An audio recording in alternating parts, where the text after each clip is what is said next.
Good afternoon. Welcome to the fourth session of the lecture José Celestino Mutis, Science, Technology, and Agriculture, Seeds for the National Production. Today, we have some very illustrious guests, but I would first of all like to introduce the members of our main group. We would like to Monica Reynards, Deputy Dean of Professor Frankie Rodriguez, Deputy Dean of Bogota, Professor Carlos Peña, the Academic Director of the University National Bogota Headquarters, Mrs. Maria Andrea Oscategui, Executive Director of Agro-Bio, and to our very, very illustrious and awaited participant, Dr. Sir Richard Roberts, a Nobel Laureate in Physiology and Medicine 1993. The agenda will be very simple. First of all, we will have our welcoming remarks from the university authorities. Then, Professor Monica Reynards.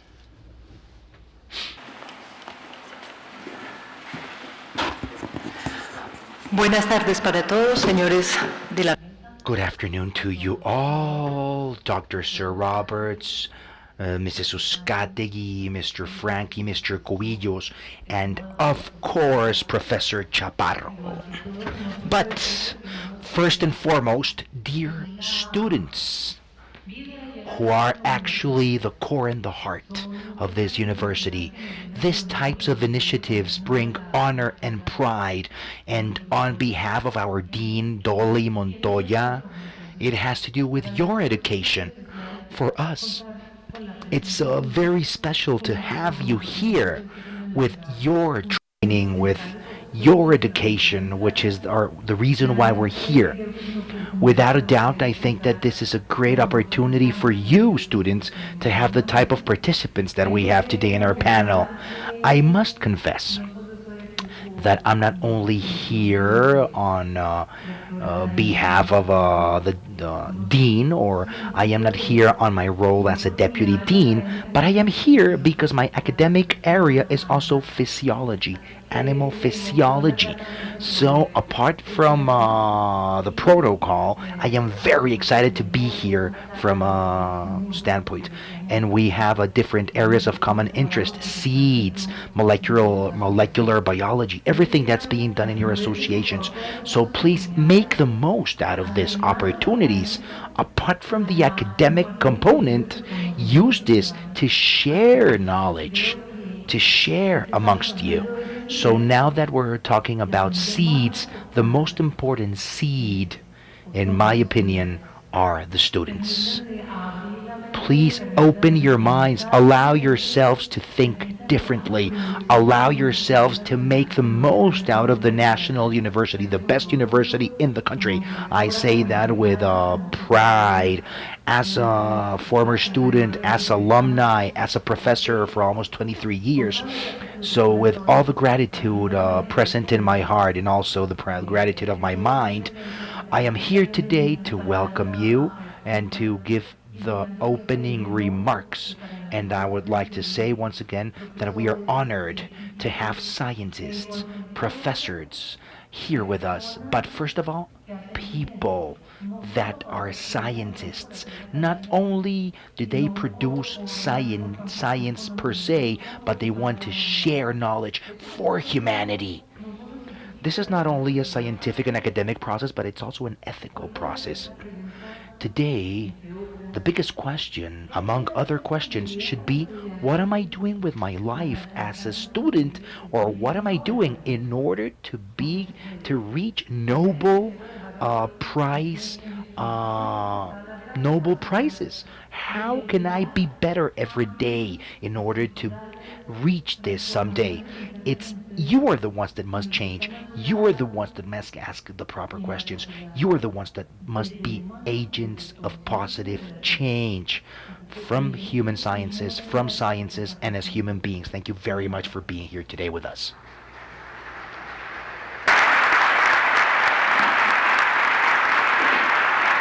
A continuación, Now, Professor Jaime Rodriguez, Deputy Dean of the National University Bogota campus. Good afternoon to you all. Monica Reynards, Professor Cubillos, Academic Director of our campus, Professor Alejandro Chaparro, Coordinator of the José Celestino Mutis Lecture, and especially our dear guests, Dr. Richard Roberts and Maria Andrea Uscat Agro-Bio. from Agro-Bio. Dear students and dear participants in the José Celestino Mutis lecture, thank you for being here today at our venue, our most important auditorium, our most important venue, as it was announced before.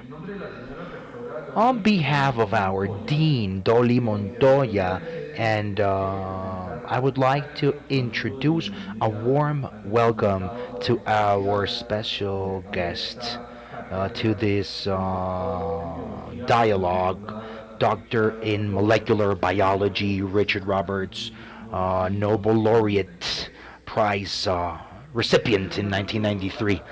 And I would like to talk about our lecture, our topics. José Celestino Mutis lecture was created in 2007 by the Council of the University of Bogota as a way of paying our respects to that very important figure, José Celestino Mutis, which came to Colombia at the end of the 18th century. Mutis represented that spirit of the Spanish illustration that philosopher Eduardo Subirats referred to in his classic test, The Illustration is Enough, which referred to the development of sciences in the Iberic Peninsula in the 18th century. Quotations. There was not a radical asceticism in Spain like Descartes or Froome. There is no modern philosophy like Hobbes. We didn't have history theorists like Lesser or Cohet.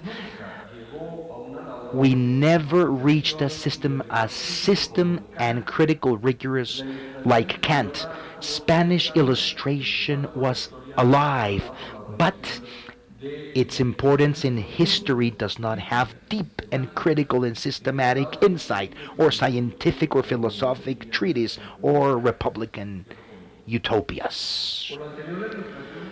Due to this, Spanish illustration is currently understood as the one that happened in the scope of the monarchy, which came to be developed through different botanical expeditions, geographic expeditions, and geodesic expeditions in the vast empire of the Bourbons, and their empire in America. Thus the importance of Mutis's work. This type of development of the illustration happened here in America, and it brought a regional awareness, and even one related to local matters. And further movements happened when we separated from the peninsula, from Spain. From the start, Mutis is recognized as one of the leaders of what we might call our nation.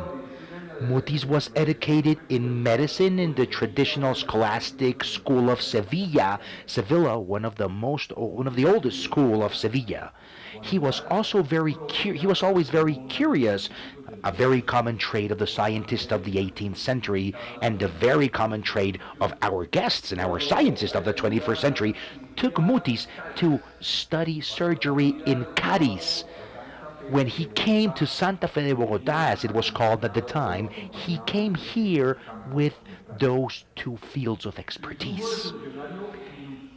He was an illustrious public official, and he, for example, opened classes of math and of medicine in the Rosario University, and in the great work that he has left us. We're talking about the botanic expedition of the Nueva Granada, which he couldn't finish because he encountered death before that in 1908. But through the evidence that we have in Madrid and then also in our Museum of Natural Sciences, we can be his spirit, we can see the type of things he did, and he has been considered, his work has been considered a piece of art. He tried to encompass all botanic matters for commercial uses of plants, like for example quina. With this background and under the light of the José Celestino Mutis lecture of creating a space for insight, discussion, and dialogues on science and technology as fundamental pillars in the development of Colombia, I now officially open this session, which in its fourth version has the name of Science, Technology, and Agriculture, Seeds for Production.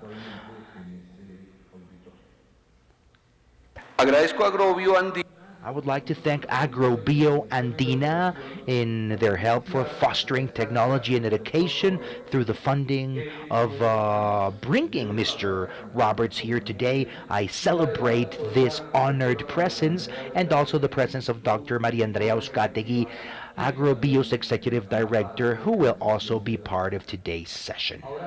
Now, I should also highlight that the National University of Colombia, faithful to the legacy of Mutis and to the legacy of a whole array of investigators and researchers, is still committed strongly to the generation of knowledge in a context which is ever changing, ever complex, where knowledge becomes the core and the engine of almost any type of vision of development.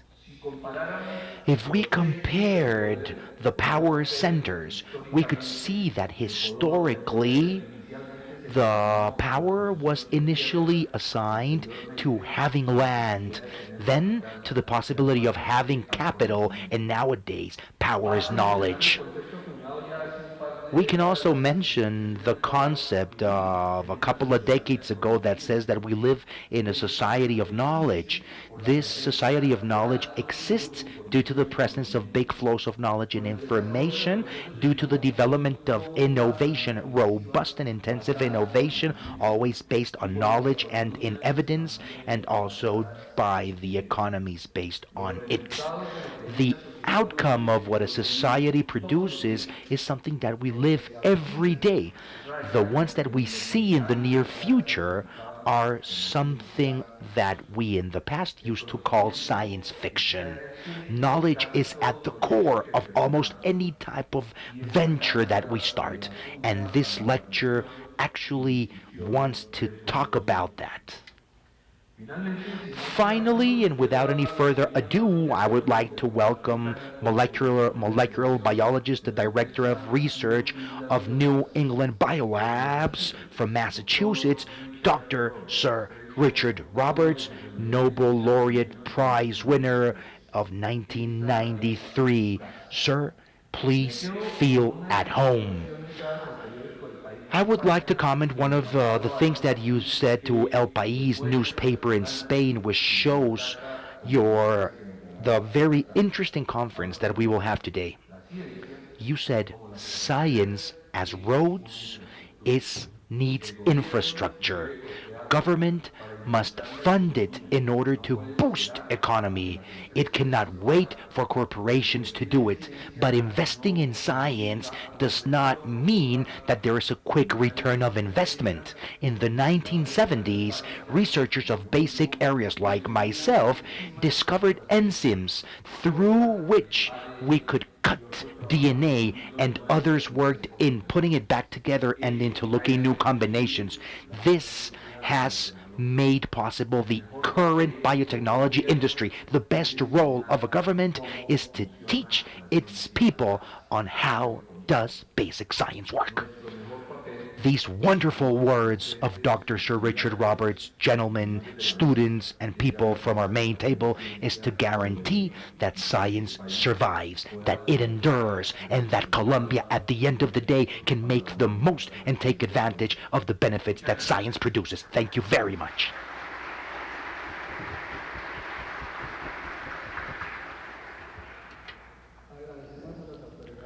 Thank you very much to the university authorities for their kind words and for inspiring these students to stay with us. And now we would like you to approach the auditorium so we can start our talks.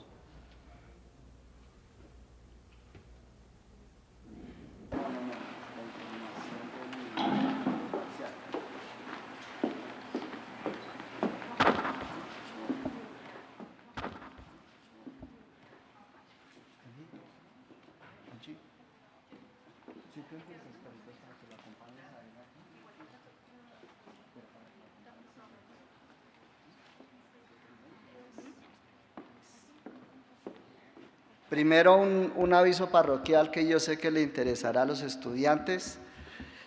Sé que será un motivo de tristeza, pero así son las cosas. Dentro de 8 días teníamos programado el primer parcial y qué tristeza, nos tocó aplazarlo una semana. Yo sé, la vida es muy dura y tenemos que enfrentarla. ¿Qué le hacemos? La debemos aplazar una semana en razón a que el próximo martes es claustros y colegiaturas.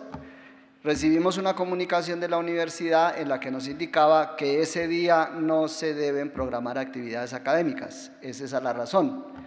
Como la siguiente semana es la semana universitaria, de todas maneras se pueden hacer actividades los 2 primeros días. Por esa razón, queda para el martes 18 de septiembre, de 3 a 4 de la tarde. Quedan informados entonces que la presentación del parcial es vía Moodle. Dr. Roberts, he is just announcing some information about quizzes and assessments. So he's taking advantage of this moment to inform the students on the new dates for their quizzes. We're going to start with the first conference of the afternoon with Doctora Maria Andrea Alzate, microbiologist, industrial microbiologist with a master's in biotechnology from the Technical University of Hamburg. She has worked with Aqua, and she's currently the executive director of Agro-Bio. And her association is the one that actually allows us the pleasure and the honor of having Dr. Richard Roberts with us today. Her conference is titled, it's a surprise, drum roll, he's saying. From myth to science, the reality of GMOs. After the first 2 presentations, we will have a time for questions. These questions, the different monitors of the different classes will pick them up, so don't forget to hand them to them. And without any further ado, thank you very much. Can you hear me? Thank you very much for being here. Thank you very much, Professor Chaparro. It's a real honor for me to be with you here today. I'm going to start my presentation by asking you some questions. So I would like you to go to Menti.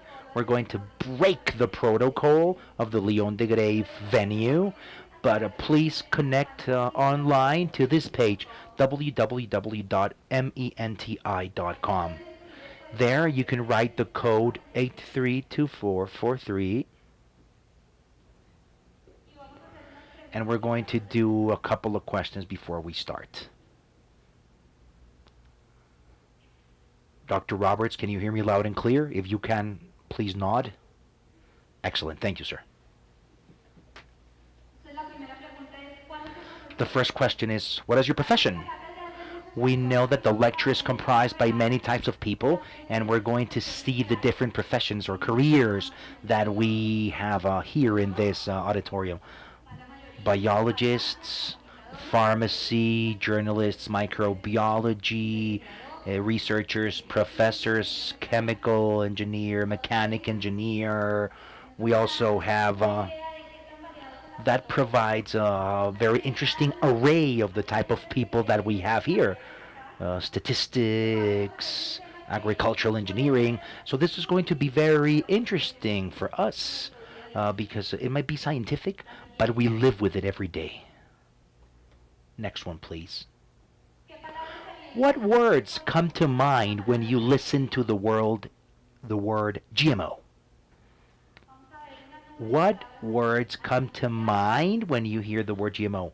Artificial, modification, alter, science, mutation, food, fake, production, technology, harvest, manipulation, merge, science, genes. Okay. We can start seeing what the word brings, what comes to mind. Science. Science and modification are the main words we can see when you mention the word GMO.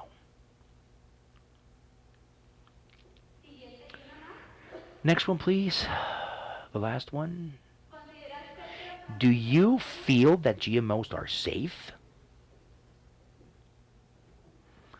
The blue one says yes, the yellow one says no, and the green one says I'm doubtful. So yes is winning. Doubtful is actually coming in close second. Yes is winning. Almost a tie between yes and doubtful. I'm going to give you an initial introductory lecture, and I would really like to start talking about certain myths that we have with GMOs. And later on, we will have our main talk with Dr. Roberts, where we will go a little bit deeper into GMOs. So thank you very much for being here today. Can you help me put my presentation back on screen, please?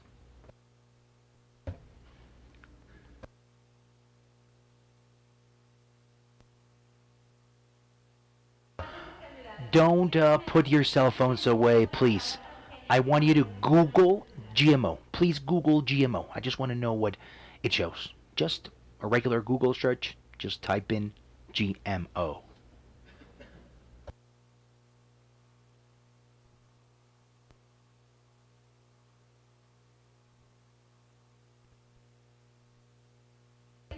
Okay, please write in your cell phones, GMO transgenics. What images do you see when you write GMO transgenics? What words do you see? What images do you see when you put on GMO transgenics? This, right? Yes. This is what everybody has in mind. If you go and do a Google search of a transgenic or GMOs, very good layout, good imagination, but no evidence, no science behind these types of images. What do they tell us when we use the word transgenics or GMOs? They say they bring cancer, allergies. They say it's not natural. Yes, all of these are things that some people say when we mention the word GMO or transgenics. But behind transgenics or GMOs, there's much more than this. There's much more than this. There's a lot of science. Transgenics and GMOs have been used for more than 20 years. More than 250 institutions actually approved their food safety. More than 2,000 assessments have assessed their safety. And in the last 20 years, we haven't had a single case with an evidence-based approach that says that this produces allergies or cancer or that it has produced a negative impact. What actually is a GMO or a transgenic? What can be actually considered this? I'm going to quickly explain this. I'm going to explain what a transgenic is. This is the Colombian national football team, which is very important here in Colombia. These are our best players. This is what we want in our harvests. We want the best players in agriculture. We have different features. One of them is the tallest, the other one is the fastest, the other one is the one that converts the best goals, the one with the best striker. We wanted to have an organism that could have different characteristics or features. For me, the clicker's not working. For me, the best players could be James Rodriguez. He's the best player in Colombia. He's fast, he's skillful, he's a great striker. But what if we give him the height of Jerry Mina or the speed of Cuadrado? We would have the perfect player. We would have our number one star. The best. Due to the features or characteristics that we want in him. This is what we basically do with GMOs.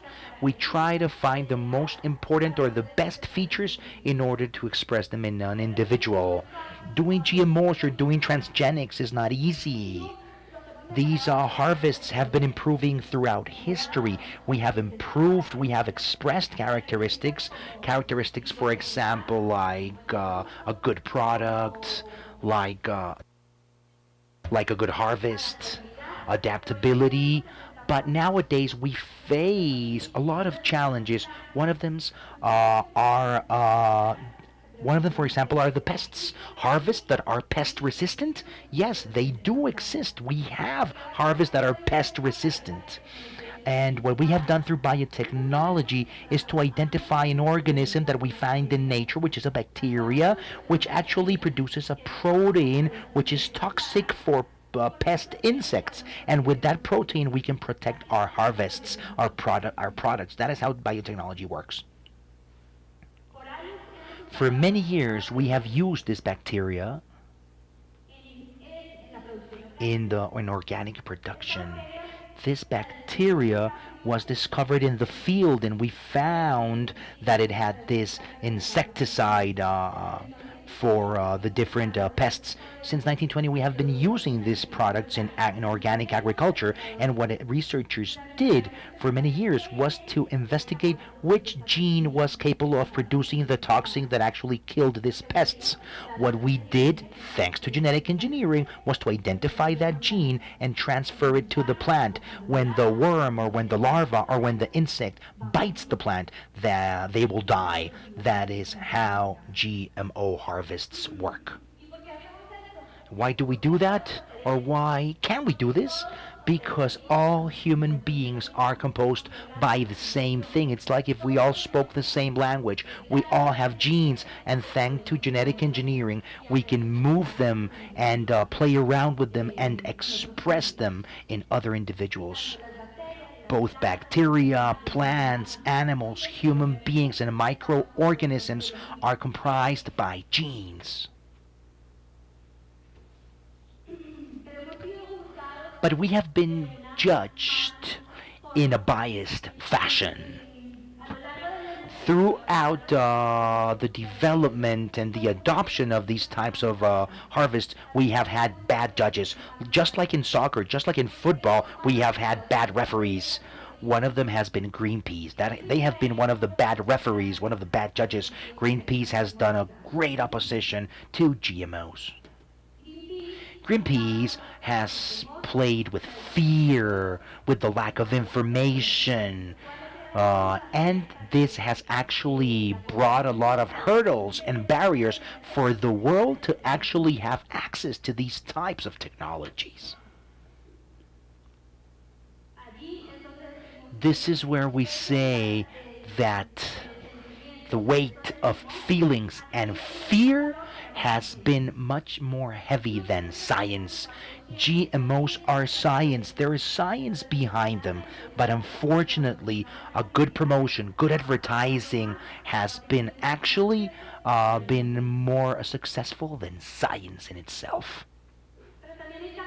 But there are also cases in which we must think and actually analyze.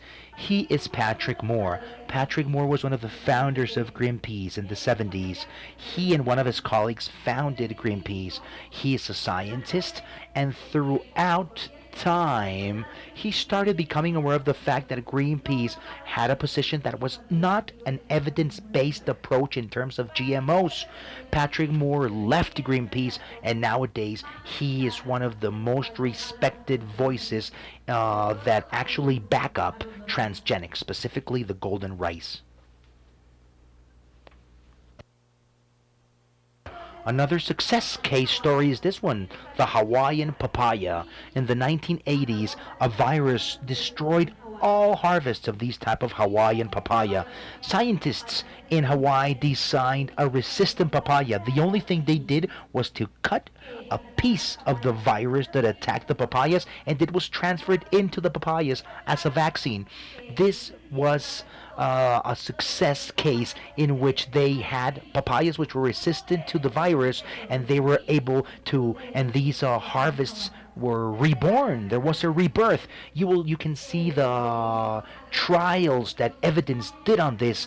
Here you can see the non-GMO harvests, and in the middle you can see the GMO harvests where the virus destroyed the ones that had not been genetically modified. And nowadays this harvest or these plantations of papaya in Hawaii are just based in biotechnology.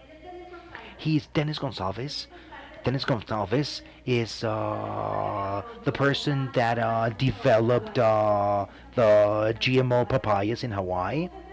He had to face even a government decree where they wanted to prohibit this in Hawaii. Opposing groups in Hawaii took the streets. They started talking to the population, and they tried to promote an act that was aimed at prohibiting this papaya in Hawaii.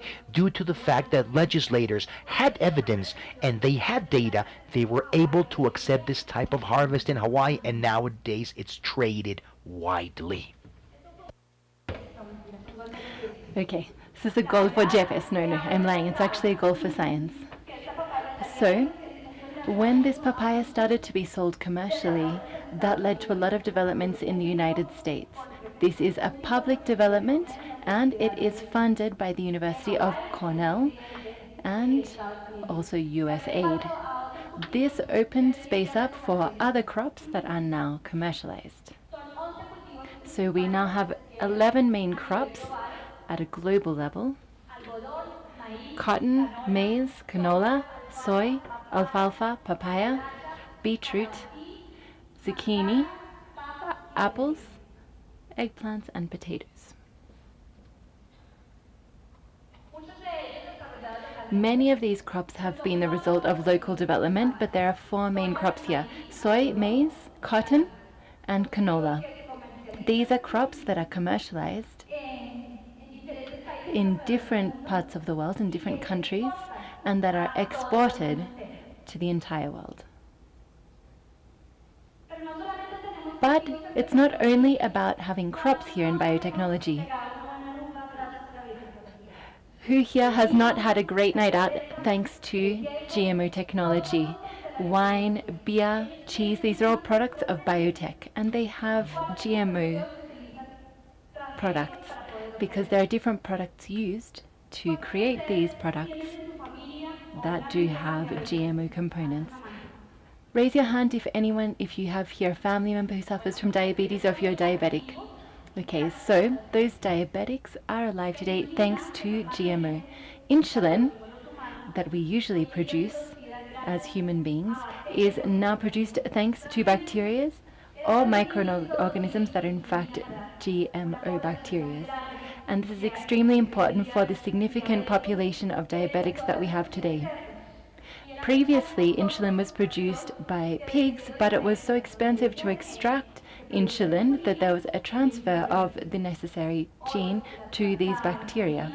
Today, insulin produced and commercialized is almost entirely produced by GMO microorganisms, just like vaccines, growth hormones.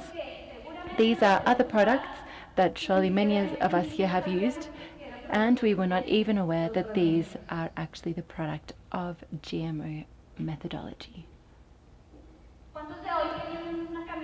Who here is wearing a polo shirt or a t-shirt made of cotton? Surely many of you are, and it is GMO cotton because 80% of cotton that is planted around the world is GMO cotton. And why do we do all of this? Why do scientists today work so strongly on GMO plants? Because we have many agricultural challenges to face. One of these is climate change.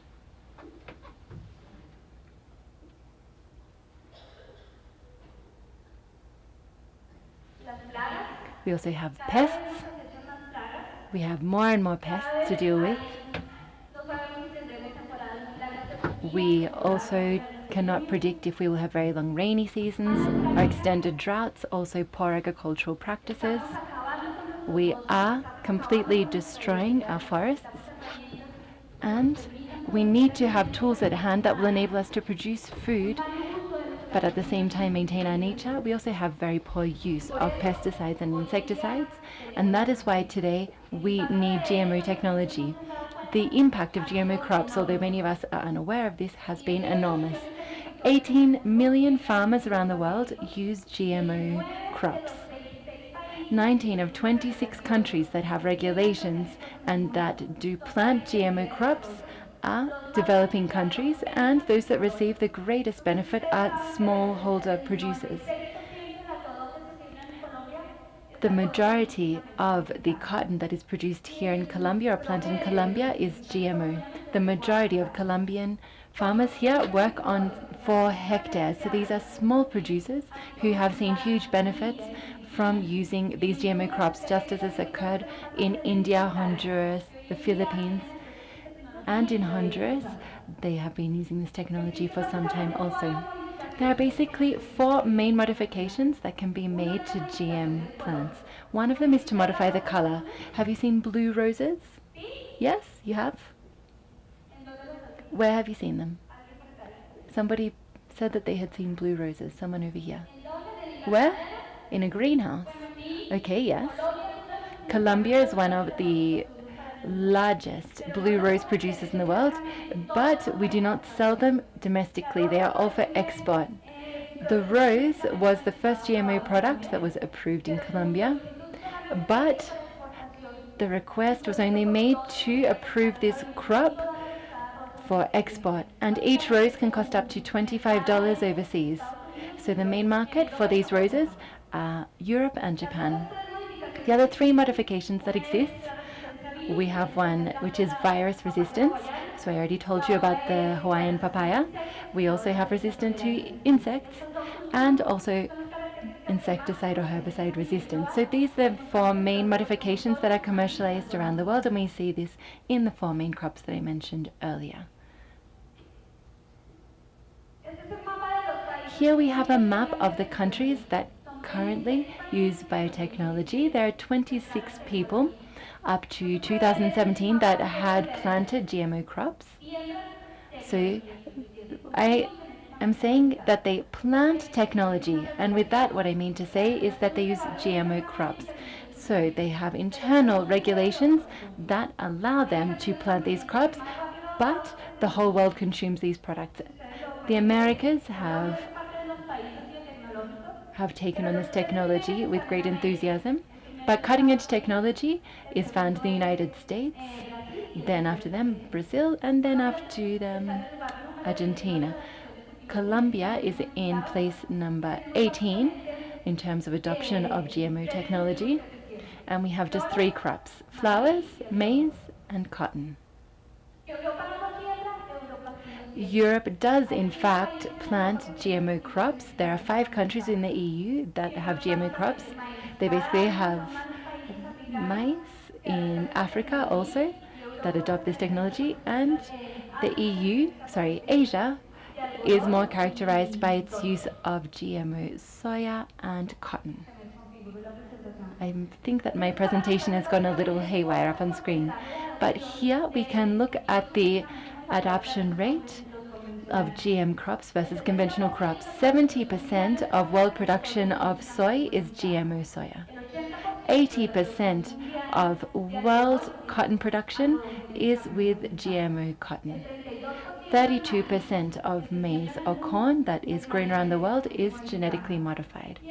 And 30% of all canola that is planted around the world is GMO canola. So I'm talking here about hectares, about area.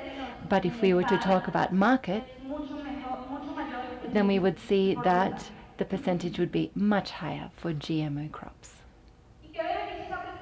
And what benefits have been seen by farmers? Basically, they see that their crops are protected, because when they have these protected crops, farmers have to use less agrochemicals. They also have less manual labor required to maintain their land. The production costs go down, and they also have lower loss levels in their harvest, so greater profitability. As I said earlier, we have 18 million farmers around the world who plant this technology. Also, there are environmental benefits. We have a reduction in the use of insecticides, a more rational use of insecticides. We also have a reduction in greenhouse gases. You're going to ask me why? Because we use less tractors, less pulpers, and so therefore we have less greenhouse gas emission. Also, optimization of water use, because I can use less water when I have these technological crops. Soil protection, because here we have less working of the soil, and as the soil isn't moved so much, then it loses less moisture, and we have better land use because we are producing more in the same amount of land, or the same area of land. And also benefits for consumers, because now we are seeing the second wave of GMO crops. We have here much more stable oils that do not need to be hydrogenized, because that's when we see the appearance of trans fats that everybody is so keen to avoid. In the United States, we have seen the commercialization of this oil. It's a soy oil. It's much more stable and much more desired by the food industry. Golden rice, I won't go into too much detail here because I know that Dr. Roberts will talk about golden rice in detail. But this is essentially a golden rice which has a much higher quantity of beta carotene, which is the precursor to vitamin A. And we have sugarcane with a higher content of sugar for the industry, drought resistant to insects, and tolerant to herbicides. And this is both beneficial to the industry and to us as consumers. So basically, here we need to look at the scientists who have worked for years on moving forward with these products and bringing them or putting them in the hands of farmers. And these same scientists have made an effort. And many of us here in the cities are not aware of the huge efforts that are made by these scientists to provide us with such wonderful products to our markets or our supermarkets. And we can all feel comfortable with this idea, because here today we have one of our Nobel laureates, but we now have 137 Nobel laureates on board with this technology who are in favor of the use, the global use, and global access to GMO technologies. So, I'm just going to wrap up with one final question, which is, when you go home to have dinner tonight, ask yourselves, how much science is on your plate, or how much science is in your daily lives? Thank you very much.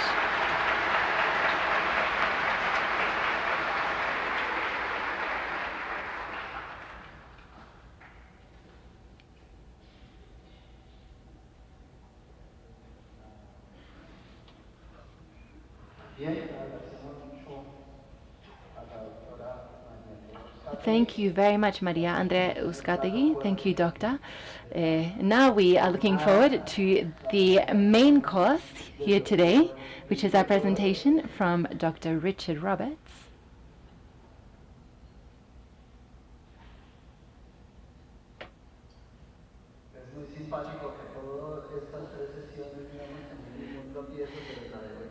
It's very funny, in the previous 3 lectures in the series we had not had any technological issues, but today it seems they've all come at once. Okay.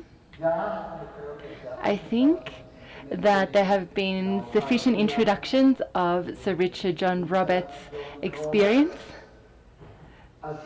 So I would like to invite him to the stage. Let's take maximum advantage of the time that we have available to us today for him to give us his presentation.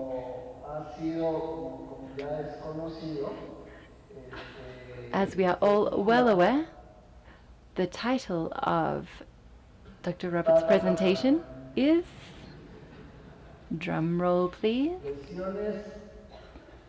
Lecciones de un ganador, perdón, no lesiones, sino lecciones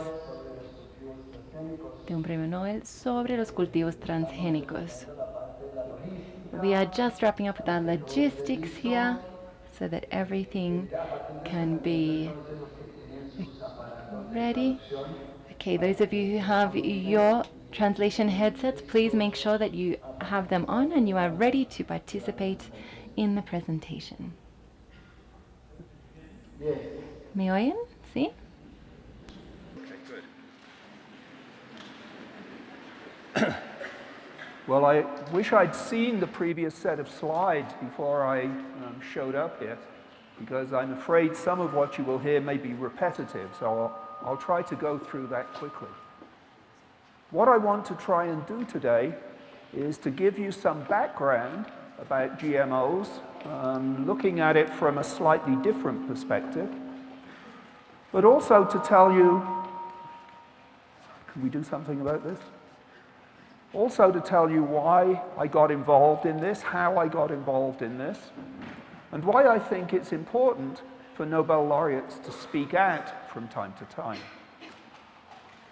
I discovered that many, many years ago when I became involved in a movement to promote open access publication. You're probably all aware that if you go to the library and you start to read science, the library has paid a lot of money to get the journals. And it seemed to me that this was not right. I got a number of Nobel laureates involved in trying to get the journals to change their ways. We've had some success, but we still have some way to go. Later on, I heard about a case in Libya of some nurses and a doctor from Palestine, a student rather from Palestine, who were being accused of spreading HIV, AIDS, among children in the Benghazi Children's Hospital. It was an outrageous case. It was quite clear to everybody who looked at the evidence that they were not responsible, that it was rather poor medical practice in the hospital that was responsible. And I thought not much about it. They decided they were going to have a trial. They had a trial. They had expert witnesses in, and it made no effect whatsoever. They found the nurses guilty and sentenced them to death.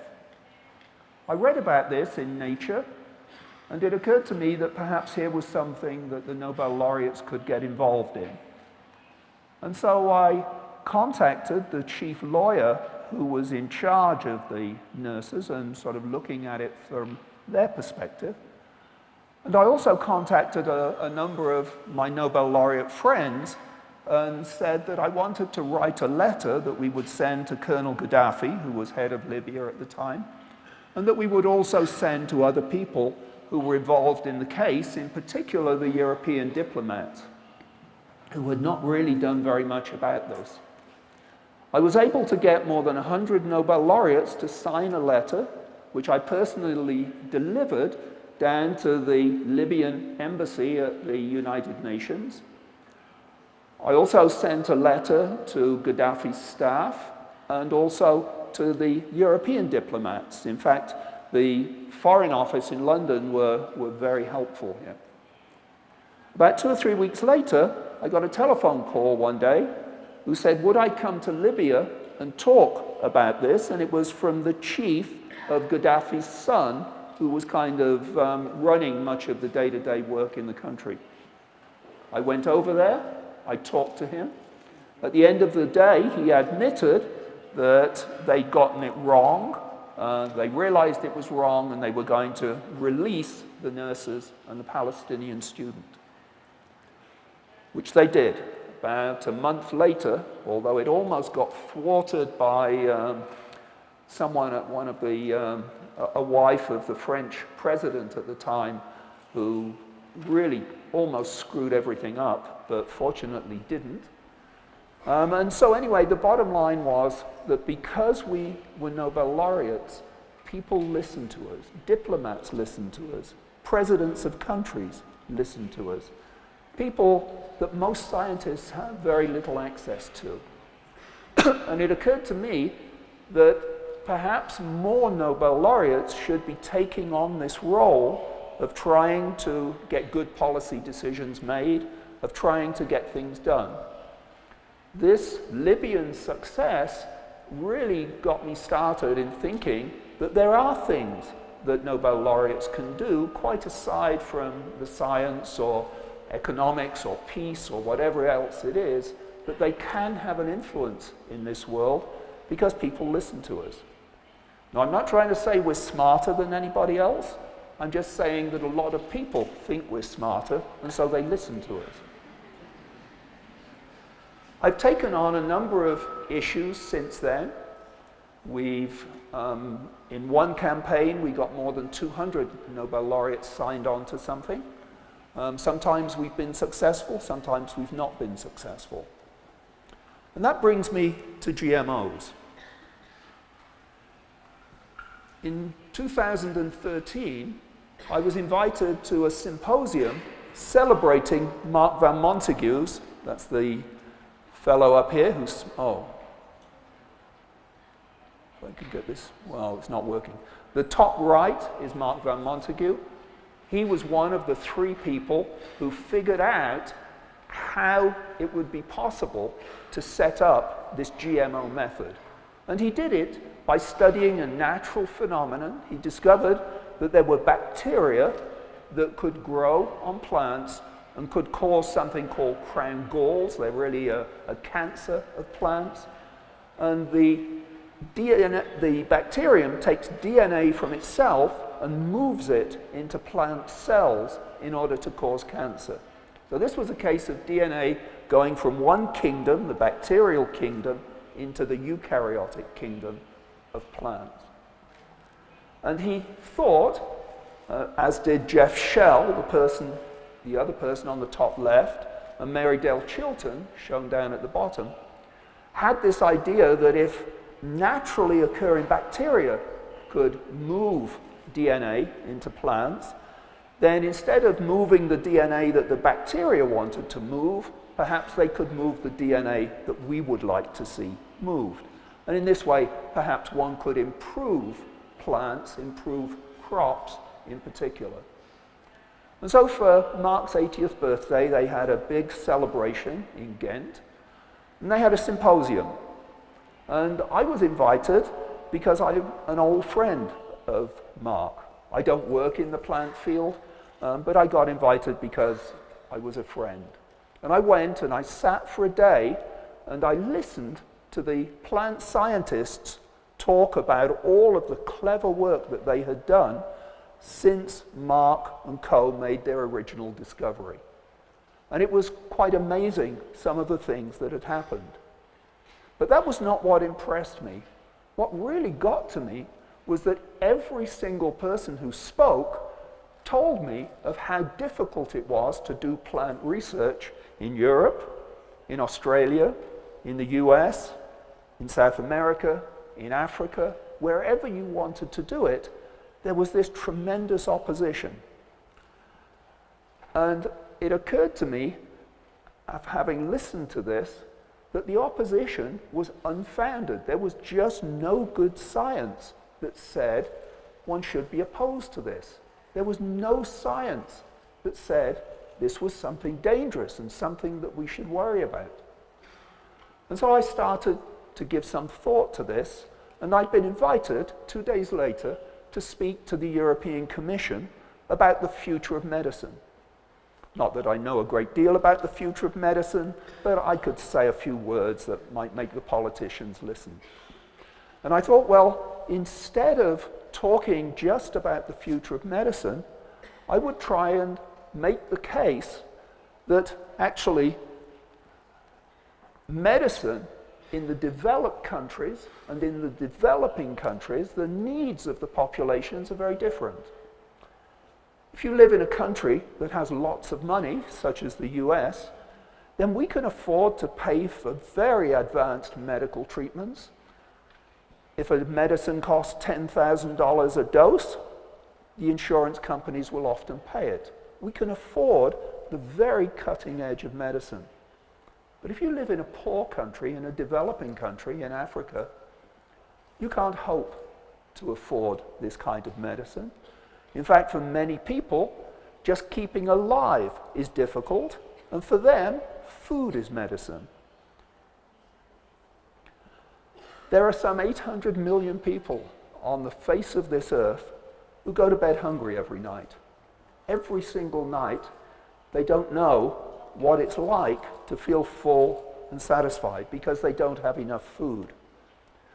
This seems to me that's something we should address, and this was the case that I made to the European Commission, that we should do something about this, and the answer should be GMOs. And I took a modified version of what I'm going to tell you.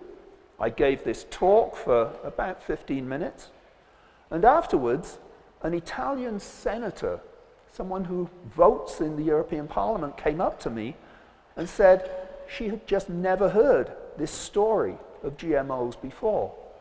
She had no idea of what was going on and what this involved and whether or not these were dangerous, because she'd become convinced they were dangerous by all of the anti-GMO talk in Europe.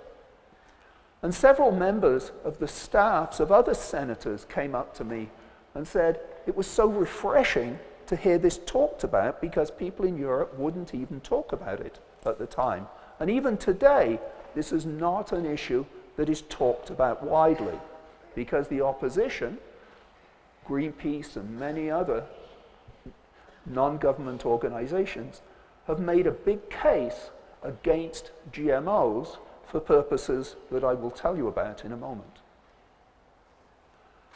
I decided after this meeting that perhaps this was an issue that I could get the Nobel laureates involved in. And so I started to talk to one or two of my friends and asked, would they be interested in joining a campaign about this? Would they help? Did they think this was a good issue and an issue where we might make a difference? And the answer was yes. There were a number of them who immediately said yes. There were others who took a little time but eventually said yes. And we made the main plans in the 2014-2015 period, and we launched it formally in 2015, at which time we had 107 Nobel laureates who'd all signed on and said yes, that GMOs are safe, we should speak out about these, we should let governments know. We wrote a letter to Greenpeace and to every head of UN national embassies and the staff, saying now was the time to admit that this was an issue that Greenpeace and the anti-GMO people had simply gotten wrong. You know, sometimes you support something and you think it sounds really good at the time, but then later on, as facts unfold, you discovered you got it wrong. And this is the case with Greenpeace. This is just an issue they got wrong. And the time had come, we felt, in 2015, when they should admit this. Similarly, many governments, many heads of governments, have also been so tainted by this anti-GMO movement that they too were convinced that GMOs were dangerous, and they started passing legislation, either saying GMOs should be banned, or putting in place such ridiculous rules for regulation that the only people who could possibly ever afford to go and get GMOs out in the field were the big corporations who could afford to pay tens of millions of dollars to do all the testing that was being required. At the moment, we have 137 Nobel laureates who've all signed on to this letter. The little cartoon on the right was produced by a cartoonist in Iowa, and I think it illustrates well the difference between the approaches that are needed in the developed world and the undeveloped world. Children on the right, they go to bed hungry every night. They just want food. And yet Europe, which has said GMOs are dangerous, that they shouldn't be grown, would not allow GMOs to be grown in many countries where the children are starving. Now I ask you, if your baby was starving, would you give it food? Would you give it whatever food you could to keep it alive? Would you, if you were thinking about GMOs, not ask, well, does the scientist really say that these are safe? Or do the scientists say, this is something you've got to worry about? I think the answer is pretty straightforward. When the scientists all come out and say this is safe, so you're going to listen to some crank who can tell you how dangerous it is. I think not. I think children in the developing world and their parents deserve to eat. They deserve to have the food that is available. And remember, the reason that we have lots of food is because these big agricultural companies have focused, for the most part, on crops that we eat. They've not focused on the crops that indigenous groups eat out in the jungles in Colombia or elsewhere in South America, or on the crops that are important for Africa, because there was no money to be made. Big agribusiness was just busy improving crops like potatoes, like wheat, like maize, corn, things that there was a massive market for. And they did this initially by traditional breeding, because this was the only way that they had available to them. Food means agriculture, and some 10 to 12,000 years ago, the hunter-gatherers who used to go out into the forest every day in order to pick mushrooms or to pick up plants and provide the food for their families, realized that they could take some of these plants and actually grow them in their backyard. And if you grow in your backyard, you don't have to spend a lot of time hunting for this food. And this was the start of agriculture. And of course, what happened was that the original plants that people were growing were not necessarily the best in terms of yield or in terms of behaving well or being resistant to drought or being resistant to other things. And slowly, people realized that you could make crosses between two plants and end up with some crosses that would grow better than others. I like to use this as an example of how agriculture and plant breeding developed. This rather skinny little plant on the top left is called teosinte. This is a plant that grew in Central America. The locals there would eat whatever they could of it, but then they discovered there were some slightly better crops, and they started to make crosses, and they started to improve it until today, we get to these big corn cobs on the top right. Okay? This is not something that is natural. These things never grew naturally out in the forests or anywhere else. They were slowly genetically modified by old traditional breeding methods. In fact, there is almost nothing that you find in supermarkets today that has not been genetically modified. But they've all been done by these old-fashioned traditional methods. And let me show you the difference between the traditional methods and the way that we can do things today.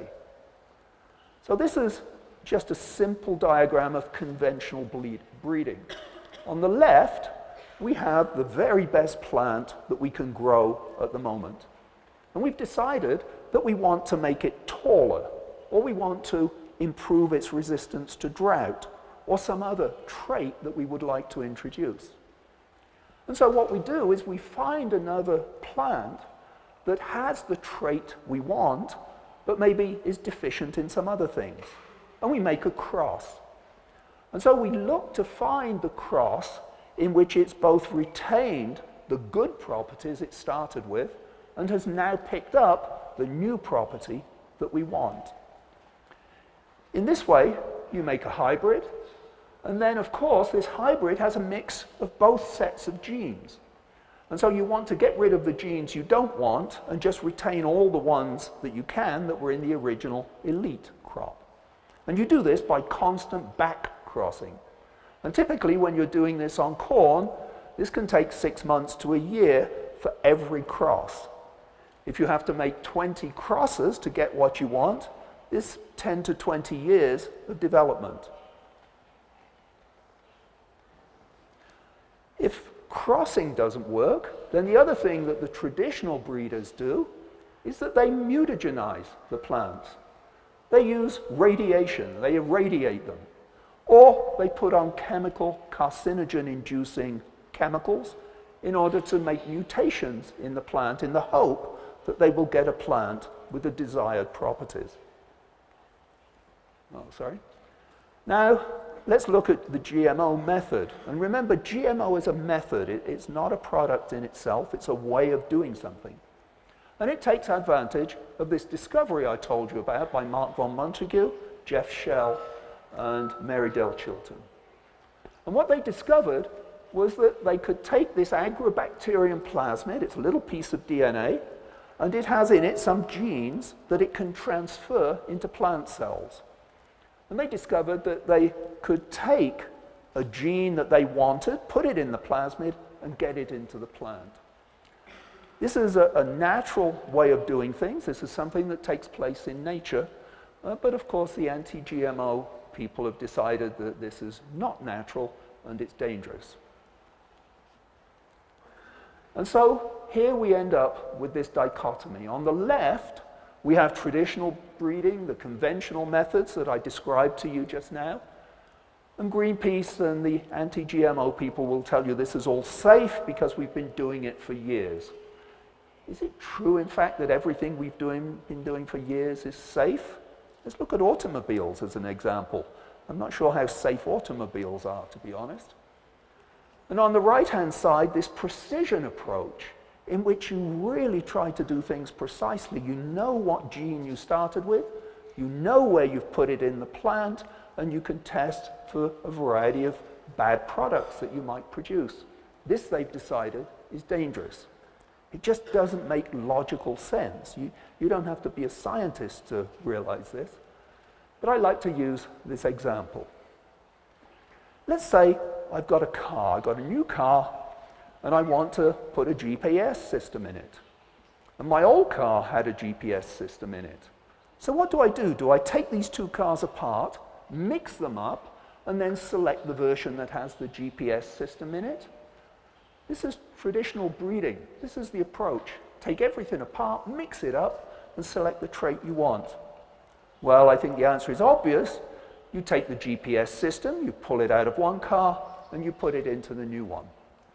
That's the GMO method.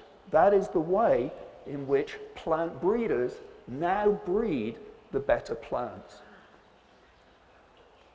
Now you listen to Greenpeace and they will tell you, well, if you take the GPS system from an aeroplane and put it in a car, now the car's going to fly. Okay? They use exactly this kind of language. It's nonsense. It just makes no sense. Do you think your car would fly if I took an airplane GPS system from it and put it in it? No, of course not. It's not relevant. So this is really the first very important take-home lesson. You have to realize that the GMO approach is not a product. There's no such thing as a GMO product. There's a GMO method that allows you to make a product in much the way that conventional breeding allows you to make a product. And what's important is the product. Is the product safe? Is it unsafe? Let me give you another example. Here I've got a production line. It turns out that this factory is making a mode of transportation. Now, because it is made in this factory, does that tell you anything about what the final product is and how safe it's going to be or how dangerous it might be? Well, in this particular case, maybe it's making a car or maybe it's making a tank. Product is pretty different. You can tell nothing from the way in which it's made as to whether it's good or bad. You want to test the final product. Now, I want to give you an example of how traditional methods can lead you into trouble. They can lead you into trouble when you don't really test the product properly. Plants have the problem that they can't run away from predators. When something comes along to eat them, they can't run away. Not like us, when we see a lion coming, we know to run away. Plants can't do that. And so how do they protect themselves? How do they stop insects from eating them? Well, they produce pesticides. You know, what would you do? If they didn't, there wouldn't be any plants on the face of this planet. So let's have a look at some of the pesticides that are produced in the plants that we eat. Bruce Ames works at the University of Berkeley and has spent his life developing tests for dangerous compounds that you find around you in foods and elsewhere. Here are some pretty common plants that we all eat: parsley, parsnip, celery, broccoli, and so on. I want to tell you a story about celery. Now, you all probably have eaten celery or like to eat celery from time to time. Well, it so happened that the ladies who used to be cutting up celery so that it could be packaged to be sold in the supermarkets discovered they were having a problem with a disease on their hands. They were getting a dermatitis, a contact dermatitis, and in some cases this turned into skin cancer because they weren't wearing gloves. Why? Because it turns out that celery has this carcinogen called methoxysorelin in it, as do many of the other vegetables there, and this is something that plants produce to protect themselves from insects. They didn't realize they were going to be protecting themselves from the ladies who were cutting them up for sale in the supermarket, but nevertheless they had that effect and the ladies started wearing gloves. But it just goes to show, if celery or broccoli or parsley or the other compounds or the other vegetables here, if they were GMOs, they couldn't be sold. These would be much, much too dangerous to sell. And the reason that it's safe and okay to eat celery is that the levels in celery are very low. The sorelin, there's not a lot of it there, and our bodies know how to deal with it. Our bodies can detoxify it. But when you constantly bathe your skin in it, then you have a problem, and our skin can't deal with that. And so this tells you something else, that when you're looking at the product that you've made, you have to use some common sense, and just because it's got a little bit of something dangerous in it, you shouldn't ban it. You shouldn't say, oh, it's got a little bit of this in it. You want to check. Is enough enough? Is enough too much? What is it? Oh dear, what happened here? Okay. So, I want to give you an example now of how politics and money gets in the way of almost everything that we think about. I think you can just look at climate change as being a good example of how politicians are screwing things up at the moment, at least in the US and in one or two other countries. But let's talk about food. Now, in the developing countries, there is a big need for GMOs. Many of the crops that the smallholder farmers grow, or even some of the larger companies grow, they just don't get the yields that they need in order to feed the population. And also, many of the crops that are grown don't provide as much nutrition as you would like. Now, with the GMO method, we can improve both of those. We can improve yields, and we can improve the nutritional content of these plants. Now, Europe doesn't need GMOs. I guarantee if you go and visit Europe and walk around, you don't see a lot of thin Europeans. You have to go to Africa or India or places that are developing before you find very thin people. In fact, in the US, you see exactly the opposite. People eat way too much.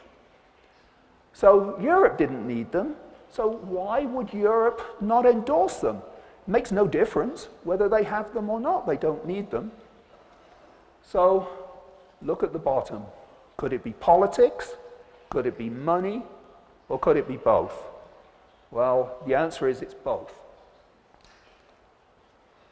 Europe were very afraid, the citizens in Europe were very afraid that the big American agribusinesses were going to take over their food supply. And if there's one thing Europe didn't want, it was for Americans to be controlling their food supply. And Greenpeace realized, in fact, Patrick Moore, who you heard of in the last talk, had this great idea. Let us pretend that GMOs are dangerous. And because it's Monsanto that are bringing the GMOs in, we can stop it. We couldn't put a ban on Monsanto because then there would be a lot of thin Europeans because they were buying all their seeds from Monsanto. And so they picked on GMOs as the issue to try to get at Monsanto. So they asserted that this GMO method of precision agriculture might be dangerous. They couldn't say it was dangerous because there was absolutely no evidence for that. And so what they did was to dream up a series of fantasies, of nasty things that could happen. And you know this is quite easy to do. I'm sure all of you have been to the movies and seen some horror movies, and they attract audiences like you wouldn't believe. People like a little bit of horror, and they like to be frightened, but most of them recognize it's just a movie and they go home and they're okay and they don't dream about it at night. Some people do, but most people don't.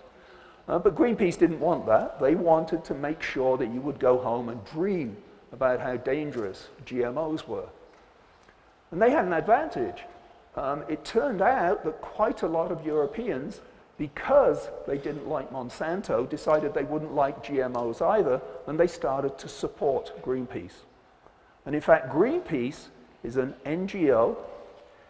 You might want to guess what its budget is every year. In Europe alone, the best estimate is that they raise about 500 million euros a year to support their activities, and most of that comes because of their stance on GMOs.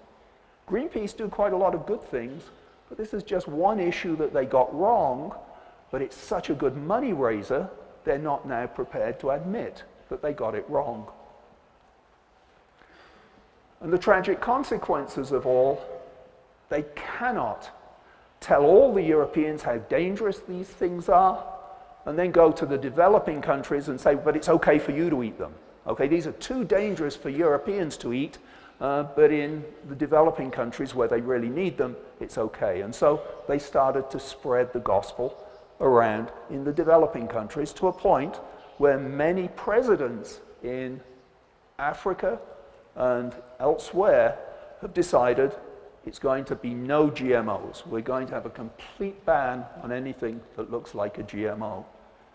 There's a very nice story that took place in Zambia, where Zambia had a president who was anti-GMO, wouldn't allow any GMOs in, and there was a big famine. And the Americans sent lots of food aid. And so what did they do? They locked it up in a warehouse, all of this stuff, because somebody told them it might have a GMO in it, and said, no, we're not going to distribute it, no one's going to eat it. Well, the people were hungry. So what did they do? Well, they broke in and stole it. There were no Zambians that we heard of who died as a result of that. In fact, there were many who otherwise might have died who didn't. And it also has the interesting consequence, you know, that if they decided they were going to distribute it, they probably wouldn't have given it away for free, they would have charged for it. So maybe this was a good thing in this case. But it just goes you to show that this anti-GMO stuff that is going around is really causing major problems around the world. Come on. Should be another one. Okay. So I just want to use this to show that the scientific consensus on this issue is pretty strong. Every major academy of science around the world, every single one of them that is respectable, has come up and said there is no reason to think that GMOs are dangerous. In fact, all the evidence says they're safe. As was pointed out earlier, there's not been a single credible case of a problem from people eating GMOs or from animals eating GMOs. In fact, the bulk of the GMOs around the world are all eaten by animals. They're used as food stock, and those animals then go to Europe, where apparently it's okay because it's sort of second-hand GMO, so apparently that's okay. In fact, I would also note the very interesting thing you heard earlier about BT cotton. Cotton is used, BT cotton, this GMO cotton, is used to make euro notes in Europe. So all of the money that's floating around in Europe is partly GMO. And I say if they don't like it, give it to me. I'll be happy to take it from them. So there are some 200 academies of science have all come up and said this is perfectly good. How many have said they're dangerous? Well, there are just two. One is called the Institute for Responsible Technology. This is run by a guy who has no scientific training whatsoever. His name is Jeffrey Smith. He's busy producing films all the time about how dangerous GMOs are. He's probably one of the most dangerous people that you know. And so he formed a little society of anti-GMO people and said, well, you know, we're all scientists. And the similar thing, the American Academy of Environmental Medicine is again stocked with pseudoscientists for the most part, but mostly doctors who don't have much of a scientific background, who all are anti-GMO because of the propaganda they've come across. Right? So, you heard a little bit earlier about vitamin A deficiency. So one of the major problems around the world is vitamin A deficiency. Something like 2 million people every year die, usually children below the age of 5. They've either gone blind or they've suffered developmental defects because of faults with their immune system. If you compare HIV/AIDS, tuberculosis, malaria, vitamin A deficiency is much worse.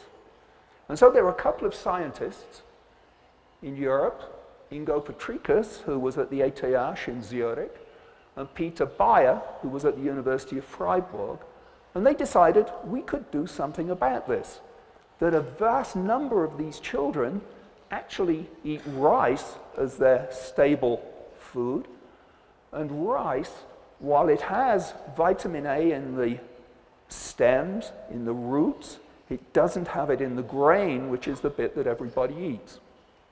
So they spent some time trying to engineer rice so that it would put it into the grain to no effect. And so then they used GMO methods and were able to introduce the precursor of vitamin A, beta-carotene, which is slightly yellow color. This is what gives carrots its characteristic orange color, for instance. And this became a reality in 1999, okay? Almost 20 years ago. And in this case, what happened was that Greenpeace and several other NGOs decided that this was going to be far too dangerous for their campaign. Because as soon as something has pharmaceutical benefit, all of a sudden it fits into a different category, as Maria said. You know, nobody, you've never heard Greenpeace object to human insulin coming out of bacteria or yeast, all right? Have you ever heard anything to that effect? Have you heard any of the other pharmaceuticals that come from genetically modified organisms being a problem? No. So why would it be a problem if it was in a plant?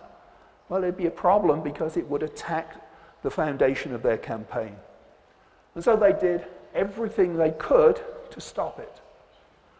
And now it's just about to become available if the Bangladesh government will pass the necessary rules and regulation, which they seem poised to do. Bangladesh, of course, is a very poor country. They have major problems with providing enough food for the population. They're extremely poor, and now they have problems because of the effects of climate change. They've already introduced some GMO products, and it looks as though golden rice will come through very soon. Several countries, Australia, New Zealand, Canada, the US, have all said golden rice in its current form is safe. Seems as though it's fine. In those countries, no one needs it particularly, but nevertheless, they issued an endorsement saying it should be safe. So we're hoping that soon, probably within the next 2 or 3 years, this will be widely available and will be saving lives. This is something that Greenpeace calls science fiction. They produced this little leaflet called Golden Illusion. And in it, they said, the basic argument was, well, you know, this was all done in 1999, and yet it's still not on the market. How can it possibly work? Can't be any good at all. It's taken so long and it's still not available. They failed to tell you that they had put every roadblock possible in the way of it. They did everything they could to stop its development and then complained because it hadn't been developed. I'm afraid this is a story that many NGOs, anti-GMO people, tell you. So since 2002, maybe as many as 15 million children have died because they didn't get the vitamin A they needed. I want to know how many kids have to die before we decide that this anti-GMO movement is committing a crime against humanity. I think more than enough have died already. Let me talk to you a little time about banana. I try not to go over the crops that Maria already talked about. So banana is very interesting. Banana is the major source of calories in Uganda and in many parts of sub-Saharan Africa. There are many diseases that affect bananas, and in fact, bananas are quite difficult to deal with using traditional methods. It's not easy. There's a particular bacterial disease called Xanthomonas wilt, which is killing banana plants. And bananas have no natural resistance to it. So there's a huge collection of bananas in Belgium, in a depository, a seed depository there. Not one of them is naturally resistant to this Xanthomonas wilt. And so you can't use traditional methods in order to save it. This is not a gene you can transfer by traditional breeding. However, it turns out that sweet peppers, which people eat widely in Africa, has 2 genes in it, which if you put them in bananas, now the bananas are resistant to Xanthomonas wilt. You go and talk to the farmers in Uganda, the ones who've seen these recombinant GMO bananas, they will tell you, when can I have them? When can I get them growing? Well, a bill was passed in the Ugandan parliament last year, went to the president to be signed. The president is pro-GMO, the prime minister is pro-GMO, the agricultural minister is pro-GMO, but it turns out the president's daughter is very religious. She had been gotten at by some anti-GMO group. She convinced her mother that these things were dangerous, and then they convinced the father, to the president, that he should slow down the development. Well, I think it will only be a matter of time, if they don't pass something soon, that the farmers in Uganda will just start growing these things anyway. That's happened in other places. Okay, so this is the BT eggplant. This was the first GMO product produced in Bangladesh. This has been so successful that the Bangladeshis can't eat enough of these, and so they're exporting them. And in fact, these plants are also being grown surreptitiously in India now, because the Indian farmers had a problem with insects eating the eggplants. Hawaiian papayas you've heard about. I'll just tell you one aspect of this story that you didn't hear about, if I can ever change the slide. So it turns out that this virus that was causing all the problems in Hawaii, a variety of it, not the same one, a variety of it has destroyed much of the papaya crop in Thailand. And so in Thailand, all GMOs are banned, all research is banned, the scientists couldn't do anything. But in neighboring countries, some scientists developed essentially the same solution for their local papaya plants and then smuggled them in to Thailand. And so now the farmers in Thailand, at least along the border there, are growing these modified papayas. The other interesting aspect, which is why I'm not the greatest fan of politicians, is that when Hawaii decided that they were going to make GMOs, make anything with GMOs in it, be labeled, so that this was, the anti-GMO people, and especially the organic farmers, thought this would increase their market by labeling things GMO, and then people wouldn't buy them. Well, that turned out actually to be a total failure because people really don't care. But when the papaya farmers in Hawaii heard about this, they were up in arms. They go to the politicians, they go to the meetings. Dennis Gonzalez gets up, starts talking about this, and he says, you're going to destroy us. We're not going to be able to sell our papayas. And so the politicians got very worried because farming is a big deal in Hawaii. And so what did they do? They said, well, here's the solution. We will say anything that has been developed after now that uses GMO methods will have a GMO label, but papayas you don't need to bother. They were done so long ago, we'll pretend that they're not GMOs. Typical political solution to problems.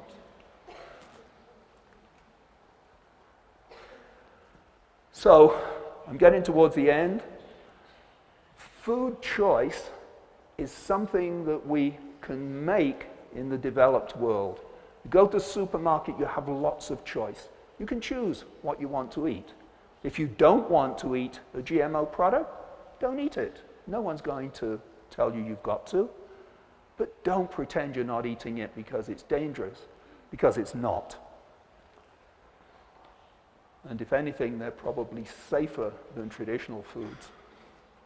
For developed countries, food is not a problem, but when we act in the developed world, let's not forget that whatever we say and whatever we do has effects worldwide now. You can't say things are dangerous in Europe, but they're okay everywhere else.